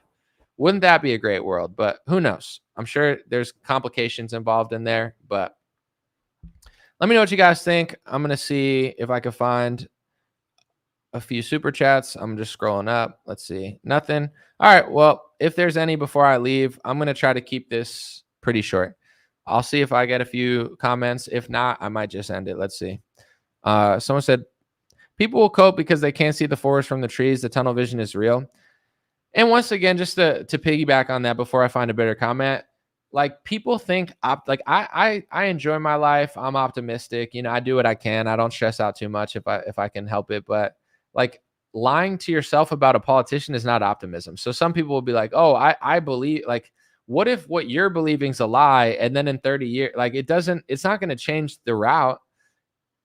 Like people could say, oh, you're pessimistic in the 60s and 70s and 80s and 90s. Oh, you're just a pessimist for seeing through this. And then 30, 40 years later, those same people are now freaking out. What's going on? Why does my country look like a foreign nation? How come we're getting tricked? I didn't know George Bush lied to us. It's like it doesn't make you a more moral or positive person to just get tricked by George Bush or tricked by Obama or tricked by Ronald Reagan. Like everybody thinks being a fool is equivalent to being like a wise saint. It's like, I don't stress out about this stuff. Do you see me freaking out?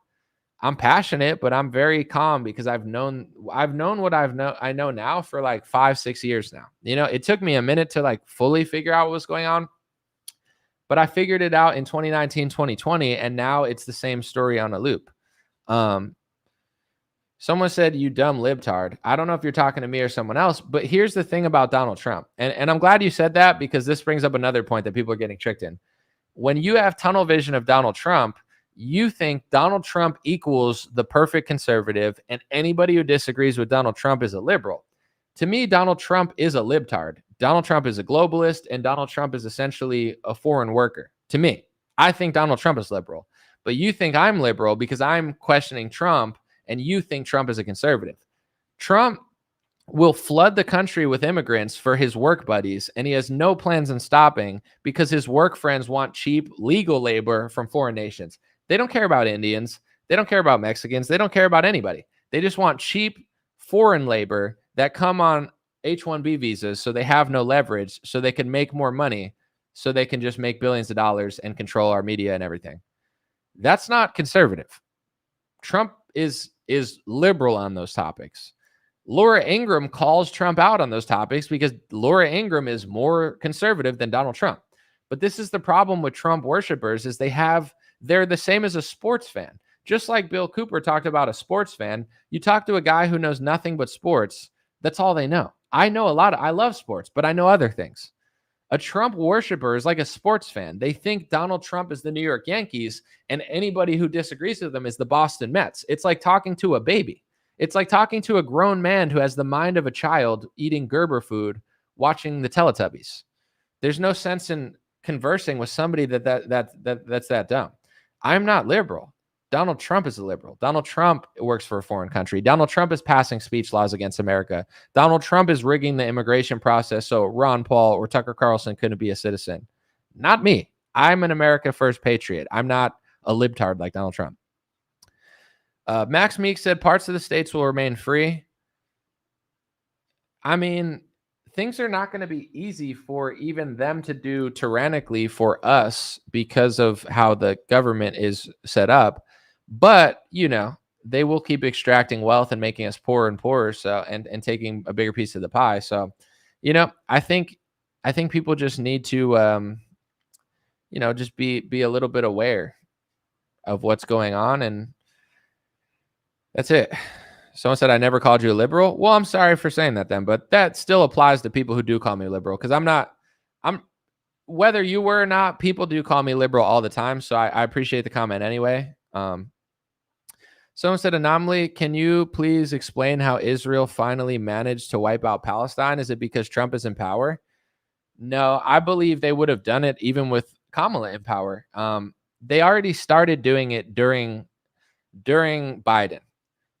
Trump told them, finish the job because Trump doesn't care about Palestinians. And to be honest, I don't even know if he really even cares about Israelis. But in general, Trump doesn't want to look like he's part of it. This is another intro into like Trump's mind. I'm not trying to be pessimistic. I'm just being real. Trump wanted credit for the vaccine, so he was trying to rush the vaccine super fast. People think like people listen to people like Alex Jones or David Harris Jr. So they think, oh, Trump was rushing them to save us from lockdowns. There's no correlation between vaccine release and the end of lockdowns. And nor should you ever have a transaction where you get your freedom back for a vaccine mandate. But in general, Trump wanted to rush the vaccine because he wanted the vaccine to come out during his term because he knew he wasn't going to be in office after January 20th. And he tried to rush the FDA so he could take credit for it. He wanted credit for the vaccine. It's the same thing with Israel-Palestine. He was hoping Israel wiped out Palestine quicker so it happened under Joe Biden and he could come in and be like, listen, I'm the peace president. I had nothing to do with that. So no, I don't think Trump has anything to do with it, although he does favor Israel maybe slightly more than Joe Biden. They killed tens of thousands of civilians during Joe Biden, and Joe Biden gave them money also. He just virtue signals to Palestine as well. So no, I don't think Israel's policy has anything to do with America. I think they get their way regardless of if a Democrat or Republican's in office, and nobody has the power or means to stop them or the interest to even stop them. So no, I don't think that it has anything to do with it. But there are ways that Trump has favored Israel in ways that Biden wouldn't have. He made Jerusalem the embassy. He gave them the West Bank. He's definitely better for Israel than Biden. But if you listen to Fox News, which is fake opposition Zionist media, they'll tell you Trump is pro-Israel and Biden and Kamala are anti-Israel. That's a lie. That's just a made-up thing so they can just make Zionists more extreme and think that they're fighting some sort of battle. If I could give it a rating, I would say Trump is 99% in Israel's favor and Biden and Kamala are 95% in their favor. So it's not that Trump is going they're not going to beat Palestine without Trump. They would have done it with Kamala in office and she would have just kept giving them money also. So yeah, it's just Trump helps them even more. So, but not by as big of a percentage as some would say on the media. But if you can convince people listening to Fox News that Trump's 100% pro-Israel and Biden's 0% pro-Israel, then it makes the pro-Israel crowd more extreme because they think the other side's not doing enough. So then they want to do more. But the reality is, yeah, look how many people died during Joe Biden's term in Palestine. It was a lot. So it's, yeah.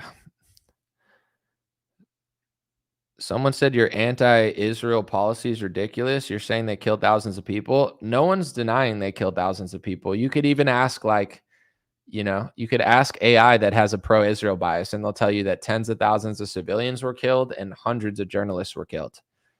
They're killing civilians. I'm sorry, but their policy is everyone's Hamas. Everyone voted for Hamas. They're all guilty. Let's kill as many people as we can, or let's kill whoever we want until they give back the hostages. I'm just curious because I don't get into the whole thing because I'm not trying to constantly talk about this stuff, but let's just see. Just the number. How many hostages does Israel have of Palestinians? I don't know this answer. And how many does Palestine have of Israelis? I'm just curious. Let's see. See what this says. So Palestinians groups are holding 59 hostages of Palestine. Palestinian groups are holding 59 Israeli hostages, according to this. And Israel is holding 11,100 Palestinian refugees. So 50 something to 11,000.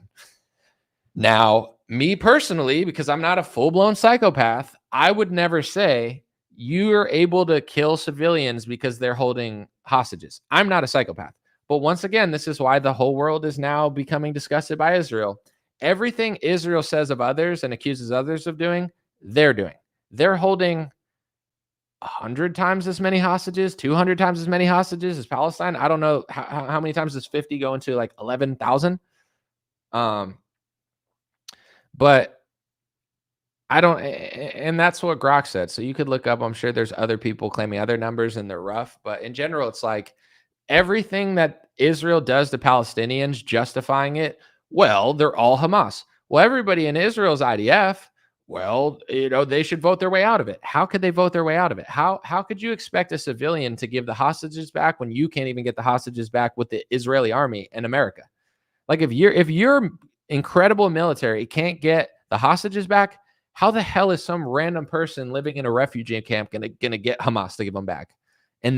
But you'll find people on mainstream media justifying, they'll say, well, they have refugees, so we can kill civilians because they're not civilians until the refugees come back.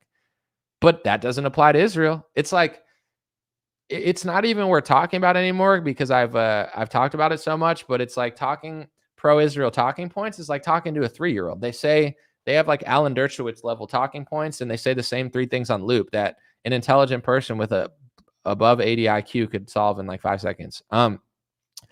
Soldier Sorak said, thank you for the $10 super chat. Do I think British censorship laws will affect America in a negative or positive way? What's your opinion?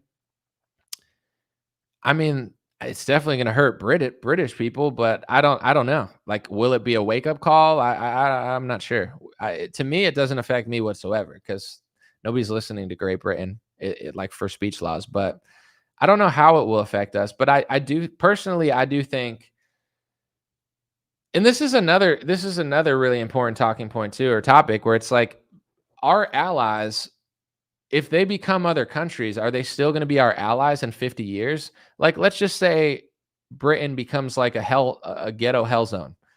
Is that going to be a really great ally of America? Are they still going to have a lot of power? Is the military intelligence going to be the same? Is the amount of production and deals we're doing together going to be the same? I think it's in our interest to not let Europe be destroyed. And so, I would say, the only way I could think it affecting America would be like in 30 years, if they completely wipe out their own people and become a foreign nation.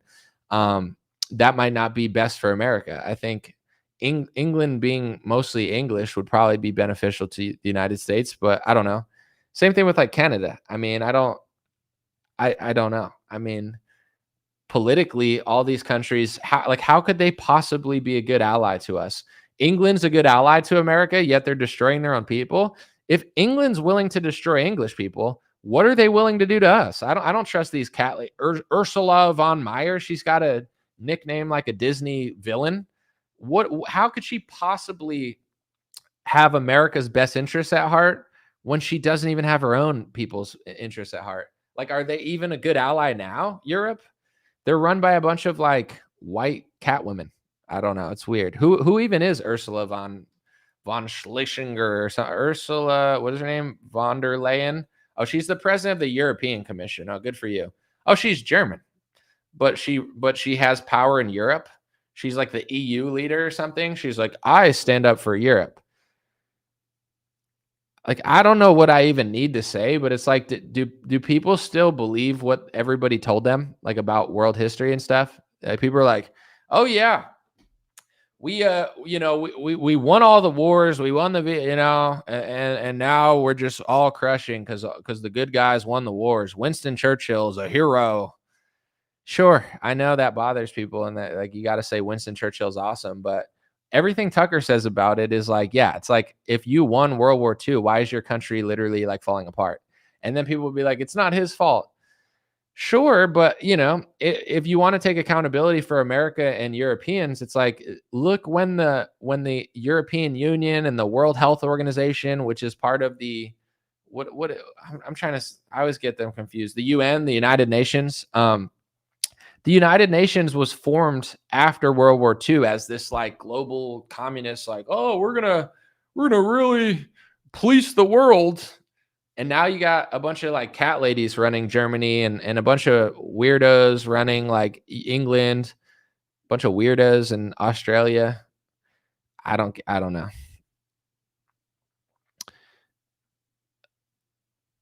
Someone said, because of Christianity's people support Israel because of the Bible. I understand that narrative. There's people that hate Christians and they think that they're responsible for Zionism. I mean, Christian Zionists are a huge portion of keeping that afloat in America. However, I don't agree. I don't think that atheism or anti-Christianity is a solution. I think, and even historically, like this, someone said the Matrix questioned everything, right?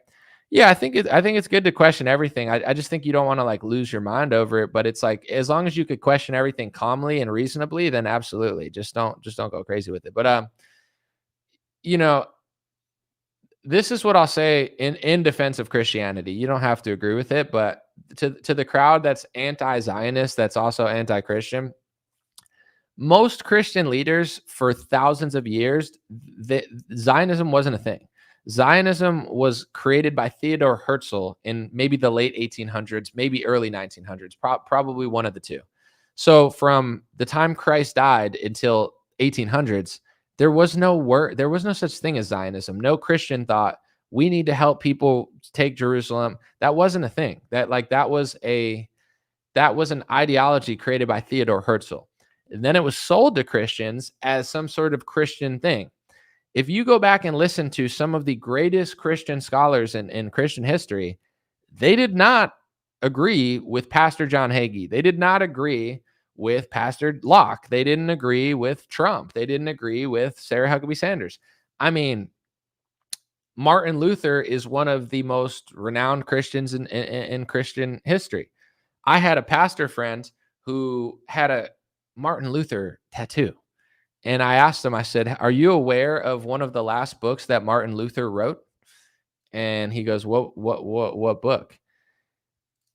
Don't get mad at me. It's a book. I'm sorry. I'm going to read the title now. I don't know if this is okay or not, but Martin Luther wrote a book called On the Jews and Their Lies by Martin Luther. He wrote that book. And the book is about essentially, he thought he was friends with a bunch of rabbis and stuff his whole life. And then he realized, I think, what the Talmud said, and he just freaked out. And Martin Luther was like a crazy guy. You know what I'm saying? He's a wild guy. Everybody knows Martin Luther to some extent, not Martin Luther Jr., but the original Martin Luther, the white one.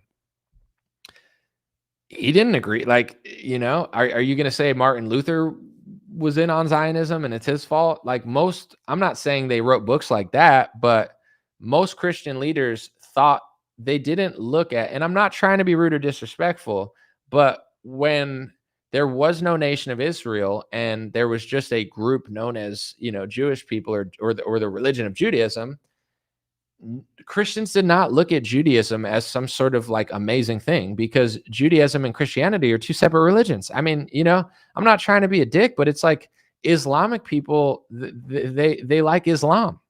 Some have different opinions about Christianity and Judaism, etc., but no Islamic person likes Christianity and Judaism on the same level that they like Islam.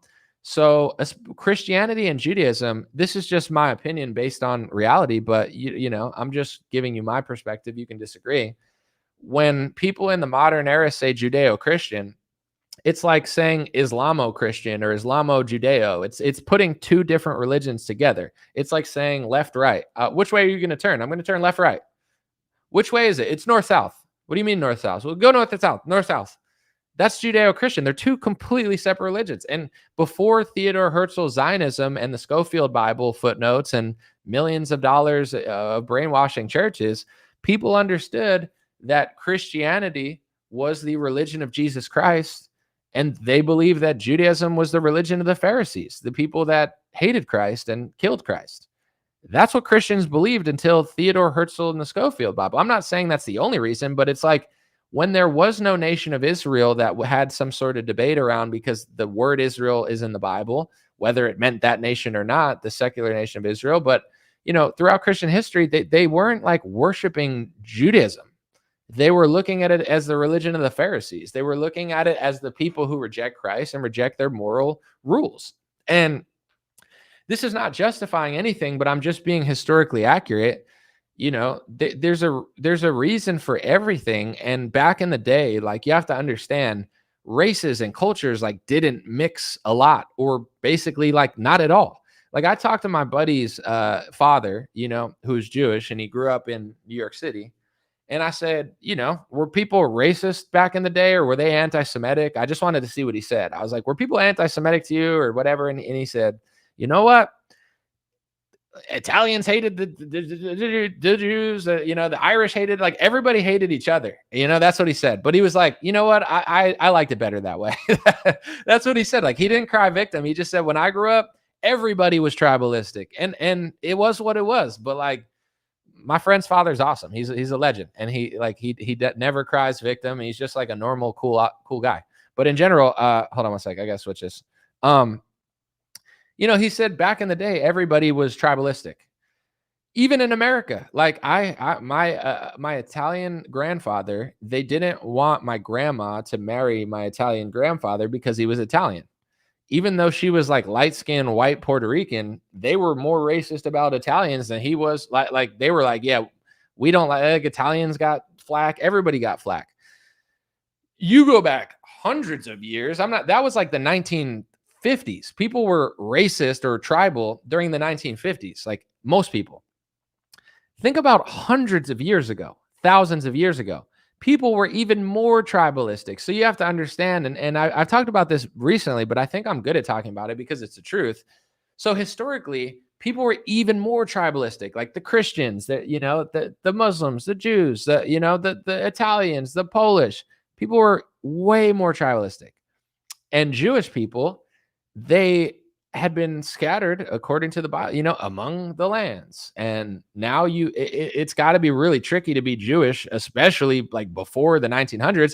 I can't imagine, I can't imagine living at that time, let alone being a race that's a low percentage in another country. So it's like every Jewish person in every other country, they probably did deal with a lot of discrimination and a lot of, scrutiny.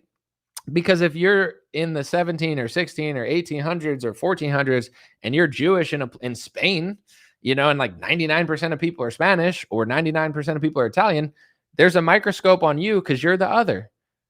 That's just the reality of the situation. Now, where people often, when you listen to someone like Randy Fine and they say, we've been kicked out of hundreds of countries and now never again is now. And it's like, I understand that. But here's also what I'll say. As much as I will say that I don't think any ethnic group could have, like, it would have been hard for any ethnic group, no matter what you were doing, to get along in any other country because everyone was so tribal. But this is the difference between Christian and Judeo. It's like they're not the same religion. They don't have the same morals. They don't have the same rules. And neither do Islamic people and Christians. There's similarities, but there's also a lot of differences. So, in the past, people got upset because if you're a Christian nation that's trying to abide by the rules of Christ, and somebody and multiple people in the country are basically have the religion of the Pharisees, or so many people thought, they didn't want their Christian nation to be perverted with anti-Christ ideology. That's the reality of a lot of history. And I'm not saying anything's right or wrong, but I'm never have Christians and Muslims and Jews, not to say that you can't coexist, because I think you can, but never have Christians called themselves Judeo-Christian. That's crazy. Like I don't respect any Christian, Muslim, or Jew that puts another religion in front of their own religion. Like, that's embarrassing. Would a Jewish person say, I'm a Christo Jew? No, they just say I'm Christian if they're ethnically Jewish and religiously Christian. It's only brainwashed Zionist Christians that put an entire different religion that their ancestors thought was the religion of the Pharisee for thousands of years in front of their own religion. And this is not to blame anybody, because I think a lot of the Western world would have fallen apart anyway based on technology. Like, you could blame this group or that group, and there were people who maybe pushed things earlier on and stuff, like, However, with technology, with all of this temptation, with communication, I do think that Christianity would have broken down because the world would have beaten it anyway. Not that the world beats it in the end, but I'm just saying on earth, like, I think it would have been really hard for Christians to maintain their structure, just with all the temptation and modern, like, communication, cell phones, internet, etc. But like, you listen to a Christian pastor and he'll say, we're a Judeo-Christian nation. I 100% agree with them, because look at America now. America is not a Christian nation. It is a nation that puts something else in front of Christ. So much so that it's a Judeo-Christian country, because Republicans will pass a Judeo speech law at the expense of Christ. That's a fact. These IHRA international speech laws mention Jesus. You understand what I'm saying? Here's a Judeo anti-Christ speech law that goes against Christians. That's what even Republicans do. And they're supposed to be your heroes. Even your own religion's selling you out. You're probably not supposed to say this. I say that often now because you're not supposed to say anything, but this is the truth. Look into the history of pornography. I'm not saying Christians are innocent. I'm not saying Europeans are great. I'm just saying the reality is a lot of pornography was pushed into America by the people that must not be named. If you go to Al, I think his name is Goldberg, I could read you his Wikipedia page has what he said. He explicitly said that he was called the godfather of pornography. He's one of the most influential figures in pushing porn into America. He said, I don't like WASPs, white people, and Christians. And he said, basically, I'm defiling your God. That's what he said. I'm not saying that. That's what he said. One of the founders and orchestrators of American pornography said he hates Europeans, he hates Christians, and he believes he's their God now because he's defiling your religion through pornography. It's on his Wikipedia. You can go look it up right now. And it's more eloquent than what I just said. So now the country's Judeo-Christian. It was Christian, now it's Judeo-Christian. Like we're bringing in a new religion that is not Christian. They don't like Jesus. They don't believe in our commandments. Some people do. I'm sure there's some rabbis that do, and there's some deeply religious people that do agree with certain moral code, but then there's others that don't. So, I think a lot of things would have broke down naturally, but that's the reality of the situation. The church has been completely infiltrated. Zionism was created by Theodore Herzl, and the Zionist, connection to the churches, in my opinion, is the reason that Christianity is almost completely wiped out of our politics, infrastructure, media, and everything. And with all that being said, and the reason I even brought all this up is you said, Christians are the reason that, this is all happening. You could say that, but Christians for 1,800 years never thought this way. And Christians were one of the main safeguards from stopping all of this from happening. It wasn't until that it all happened. So I personally don't believe the anti-Christian, anti-Zionist crowd is the solution. But if you guys want to not believe in Christ and not like Christians because they, a lot of them are getting tricked now, that's on you. But I think history proves that Christians are not the problem. It's just they're being tricked. However, I don't care if you want to say they are. It is what it is. But I think the anti-Zionist, anti-Christian crowd constantly just harping on it. Like it's just in order to wake people up, you're going to need Christians to wake up. So I don't know. I'm not saying you have to stop criticizing them, but if that's your just sitting and be like, it's all Christians' fault. It's like, yeah, that's going nowhere. It's not going to be the atheists that save America. It's not going to be the liberals that save America. It's not going to be the people that hate Christ and Christians who are saving America, in my view. So I don't get where that conversation is going, because it's not going to make me not believe in Christ. It's not going to make me not a Christian, and it's not going to stop me from speaking the truth about it, which is that for 1,800 years, Christians did not think this way. They thought it was the religion of the Pharisees. They thought they were the people who killed Christ, and they thought that they were the people who were rejecting the Bible. And then after Zionism, it became attached at the hip. And now you got people who just sit on Fox News and tell people that it's a Judeo-Christian country. It is a Judeo-Christian country because it's something else got put in front of Christianity, and it looks like it and it feels like it and it's obvious, but it's only the fault of really Christians for not being able to figure that out or have a conversation about it. And for the last 50 years in Republican politics, if you bring any of these conversations up, they treat you like you're crazy. Pat Buchanan brought this up. They hated him. Donald Trump called him a racist. That's what a libtard Donald Trump is. Pat Buchanan was speaking the truth about mass migration and foreign policy 20, 30 years ago. And Trump was like, oh, you're a racist, a sexist, an anti-Semite. There's a clip of Trump calling Pat Buchanan a racist and an anti-Semite. That's what a snowflake Donald Trump is. And people can say to me too, I'm not trying to be a dick, but recently people were like, oh, Anomaly, you like Bernie Sanders. When I was 25 years old, when I was 26, and I woke up and became conservative when I was 27. You could hate me for it, but I didn't know politics. I didn't know what left wing and right. I knew Obama was a Democrat. I knew George Bush was a Republican, but I didn't like Obama or George Bush. I didn't trust either of them. I liked Ron Paul when I was 21. I didn't know Ron Paul was a libertarian. I didn't know he was right wing. I didn't even know he was Christian. I just liked Ron Paul. So I was dumb, I guess you could say. And I just went based off of instinct. I didn't think about policies, and I just went off of, who do I like? I like Ron Paul. Who do I like? I like Bernie Sanders because he's talking about Hillary Clinton.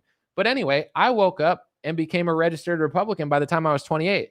Donald Trump was in his 40s or 50s calling Pat Buchanan a racist. Imagine if I was 40 and 50 years old, a grown human being, a man, and I'm sitting crying about racism from Pat Buchanan and anti-Semitism. So the people that are Trump supporters that are like, oh, you voted for Bernie in the primary against Hillary Clinton.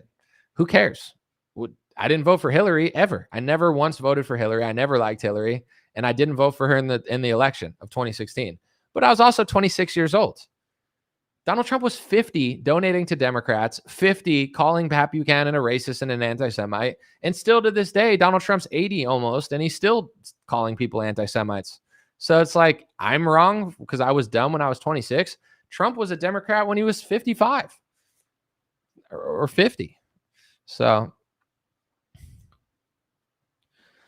someone said we can't have what you say you want because of Christians. If you want to believe that, my guy, that's fine. But you could get mad at Christians all you want. I don't care. But if you think the country would be awesome with no Christians and Christians are the entire problem, I don't know that. I don't believe that. But if you want to believe that, that's fine because it's a hypothetical. If no one was ever Christian, America would be better. Or if there were no Christians in America, America would be better. I don't see it. But if you want to, I'm not stopping you. I don't care. I'm not going to cry racism or anti-Christianity. It's just, it is whatever. Someone said, I'm not a Christian. Someone said, I like Jesus, but I don't believe in miracles and the resurrection. It's on you, bro. I'm not trying to evangelize you, but someone in the comment section right now, you're not going to break my faith and you're not going to break my religion, but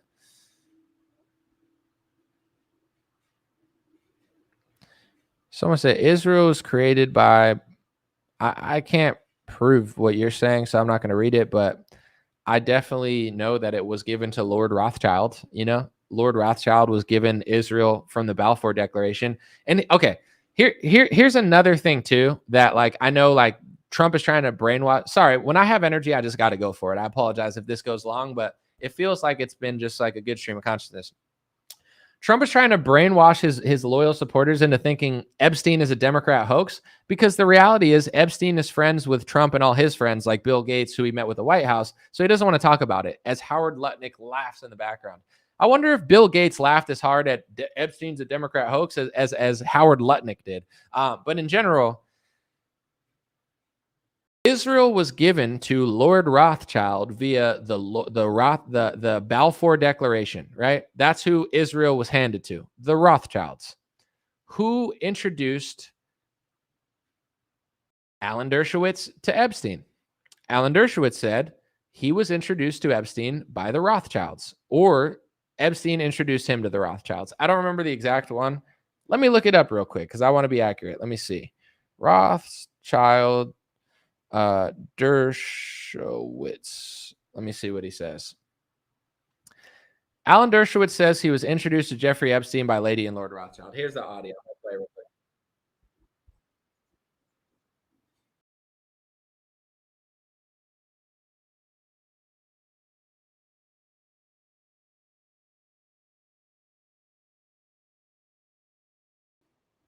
Wow, that's really cool, Alan. Lady and Lord Rothschild introduced you to Epstein. So Lord Rothschild was given Israel by the Balfour Declaration. Epstein is so well connected that you were introduced to him by the people who basically were given Israel. But we just don't know. I mean, I wonder who Epstein worked for. I wonder who.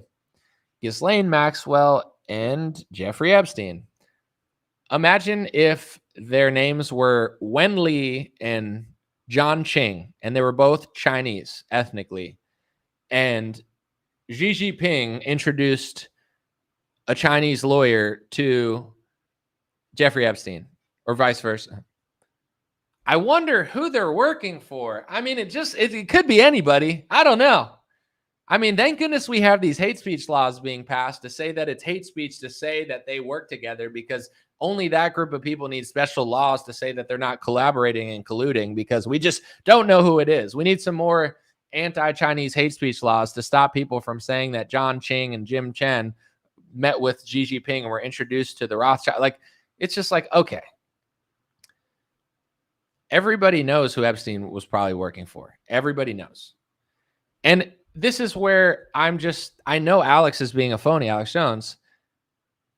If Alex Jones know who Epstein was probably working for, if it's wildly obvious, like what he was doing and who he was working with, and you look at Trump's cabinet, and Trump just so happens to be working for the same exact people.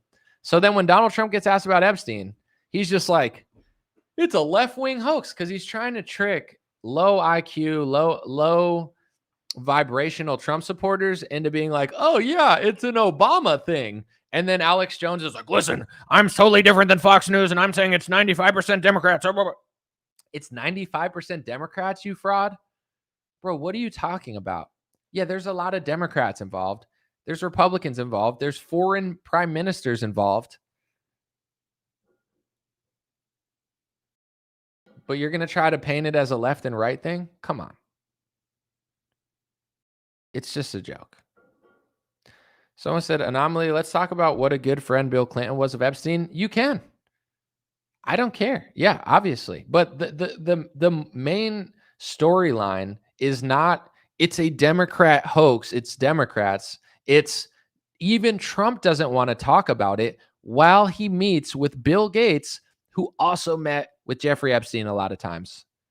So as Trump's telling you it's just a left-wing hoax, look at Bill Clinton, which is true. Look at Bill Clinton. He's meeting with Bill Gates at the White House. Did he ask Bill Gates about it? Probably not. They're probably doing business together. So the storyline isn't, oh, it's just Bill Clinton by himself. That's the story they want you to believe, because that's a left-right paradigm. The story is Bill Clinton, Trump. I'm not necessarily saying Trump did something horrifically illegal on an island. I'm not saying that.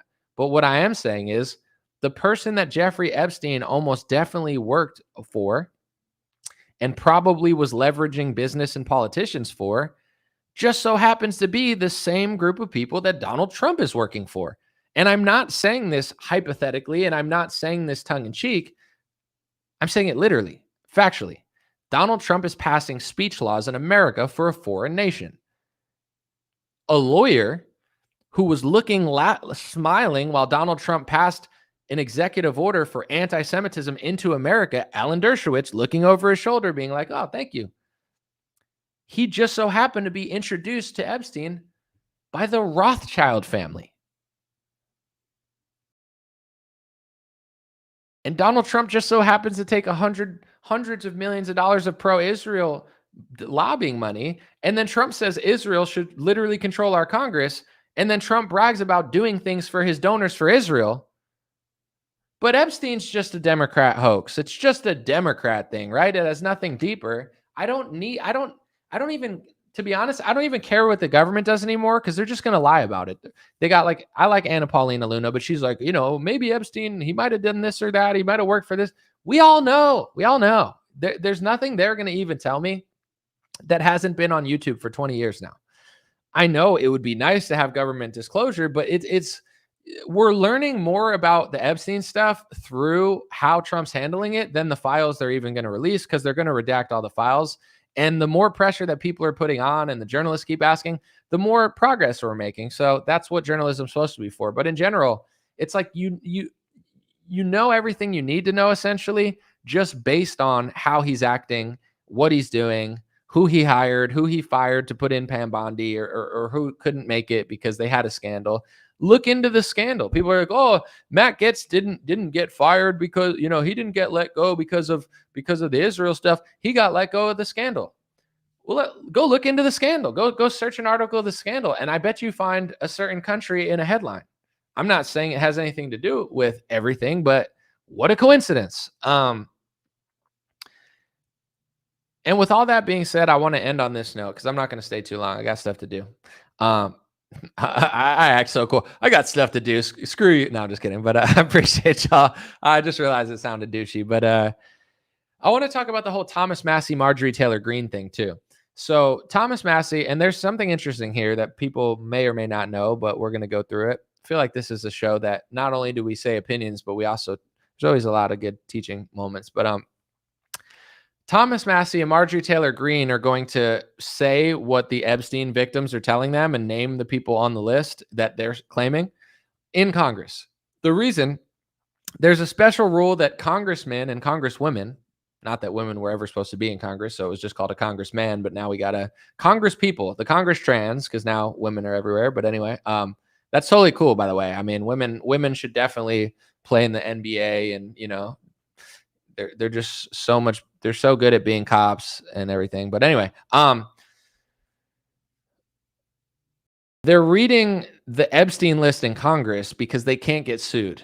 There's some weird rule or law that a congressman or a congresswoman or a Congress tranny can't be sued if they read it in Congress, because they didn't want politics to be overly litigious, and they wanted politicians to be able to say what they wanted and not have to face like a defamation lawsuit.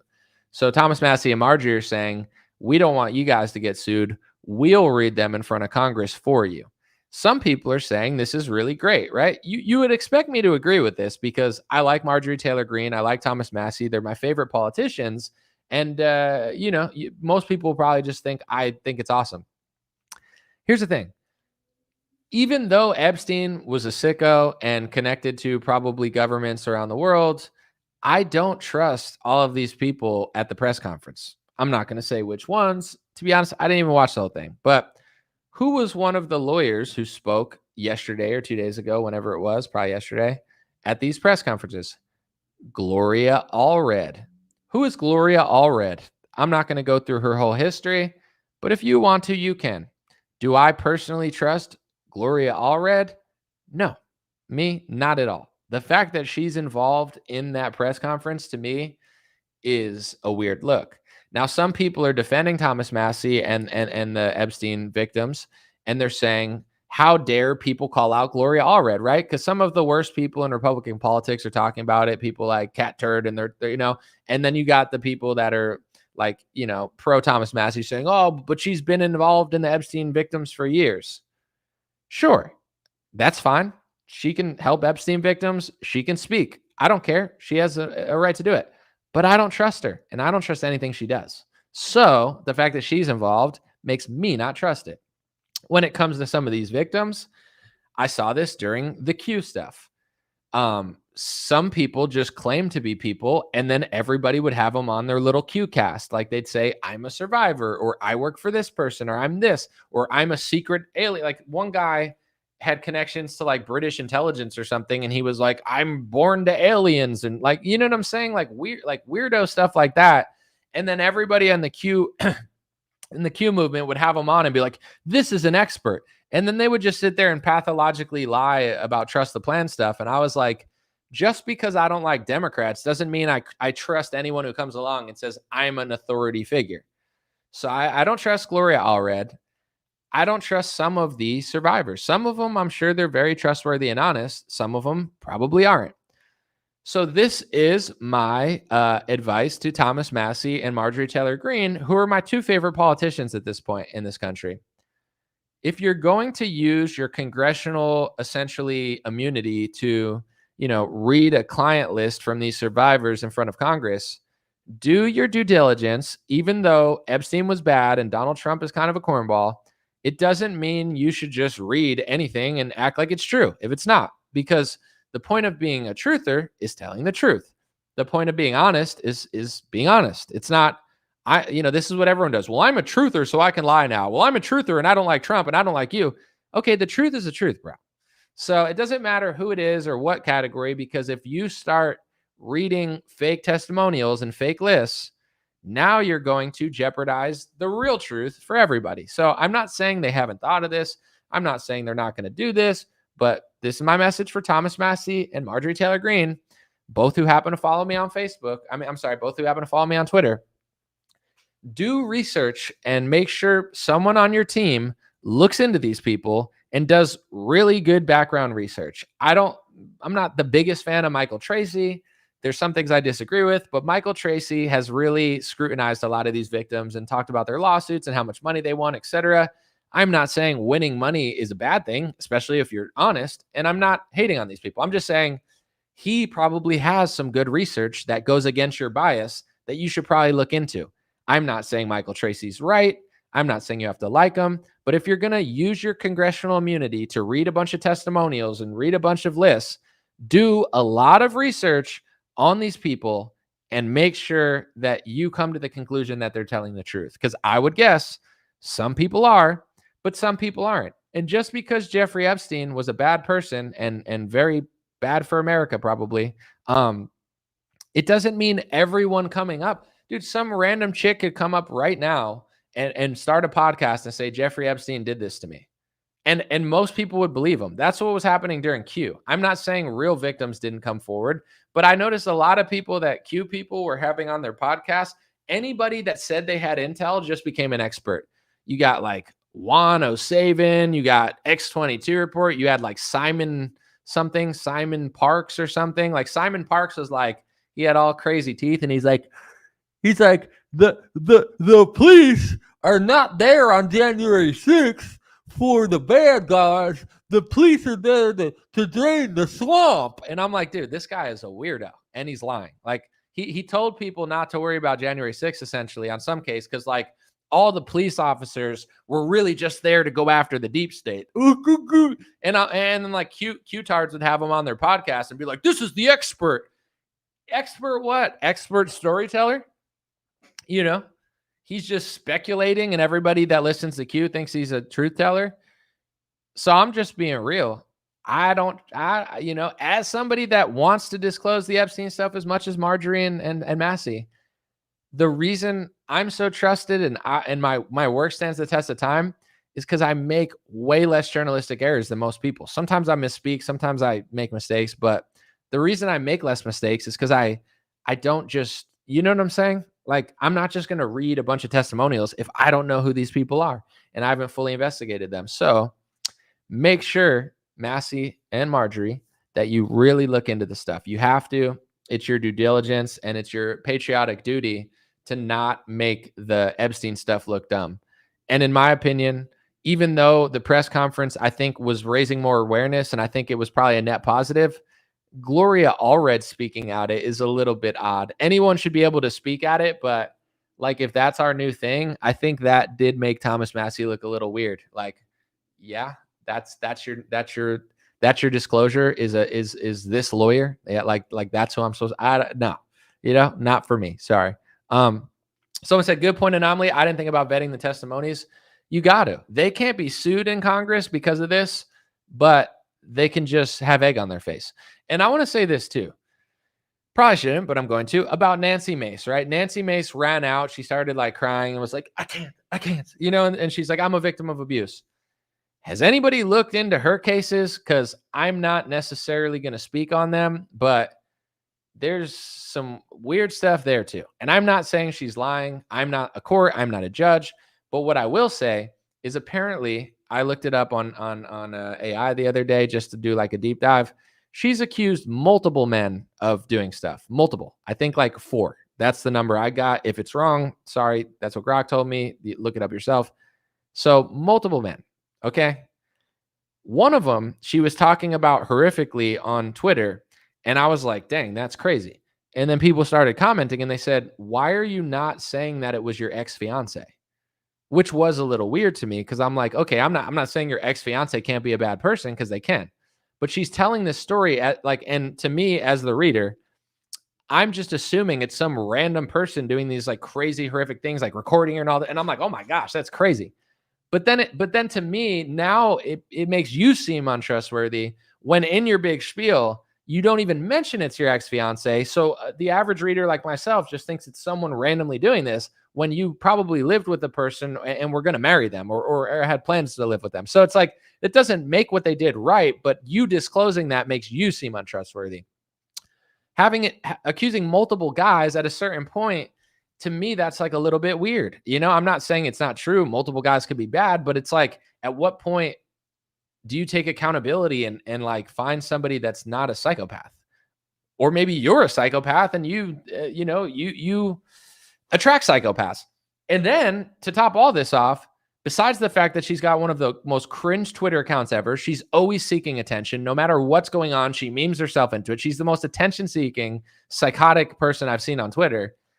She tells Congress, because she was abused, she needs to show Congress her naked. I think they blurred it out, but it's like, in order for you to understand what I've been through, I'm going to show you like me naked on screen just so you could see what I went through, which is completely not necessary and completely an attention-seeking, total, like, she's such a narcissistic psychopath that I'm not saying nothing happened to her. I'm not a judge. I haven't looked at the cases, but I don't trust Nancy Mace. I think she's a psychopath.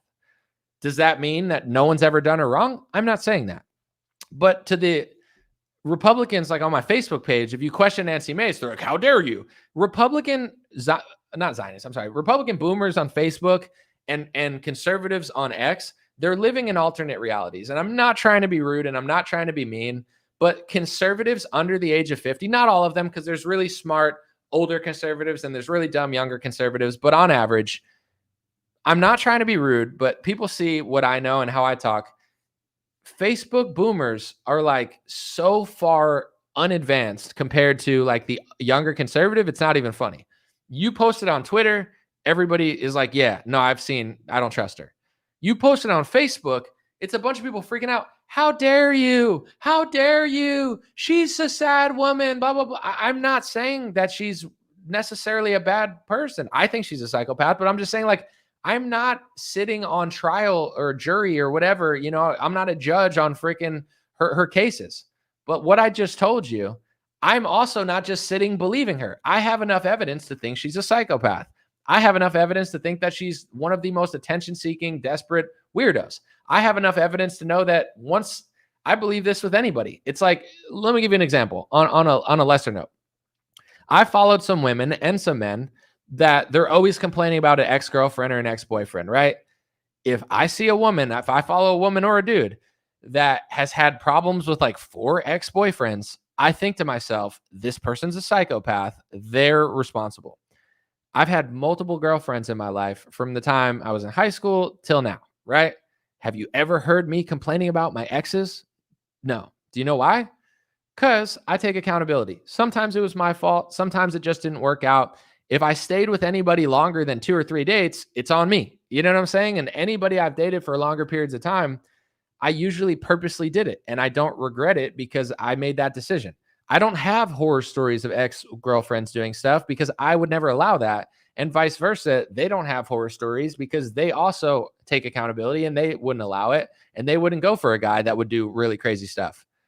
Any person, guy or girl, that has crazy dramatic horror stories of 4 different ex-boyfriends or girlfriends or fiancés or whatever, anybody, at what point do you think when you hear those stories, it's that person's fault? Either they're attracting bad people because they're not complete, or they just have bad taste, or perhaps they're the problem. You know, maybe like it's both sides. A lot of times both men and women of those types attract each other.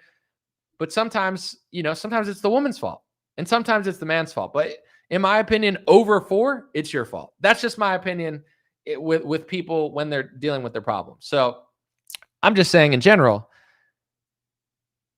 I'm adding up all this evidence and I'm reading this story and I'm like, oh my gosh, this is crazy. And I'm like on Nancy Mace's side, right? And I'm like, this is nuts. And then someone comments, wait, that's your ex-fiance. Why are you not disclosing that you were about to marry that person? Not saying it makes anything right, but it's like, that is a huge like, imagine if I just said, someone broke into my house and they took a bunch of pictures of me and I'm horrified, but I don't mention that it was like my wife. You understand what I'm saying? It doesn't mean what your wife did is wrong. It just means you're sketchy for not mentioning that. And I'm not saying she never did, but I'm just saying in the post I was reading, I'm reading it like it's an R.L. Stine horror movie, thinking that some random person's just breaking into her house and she's not explaining it's her ex-fiance. Once again, not justifying it, not the judge.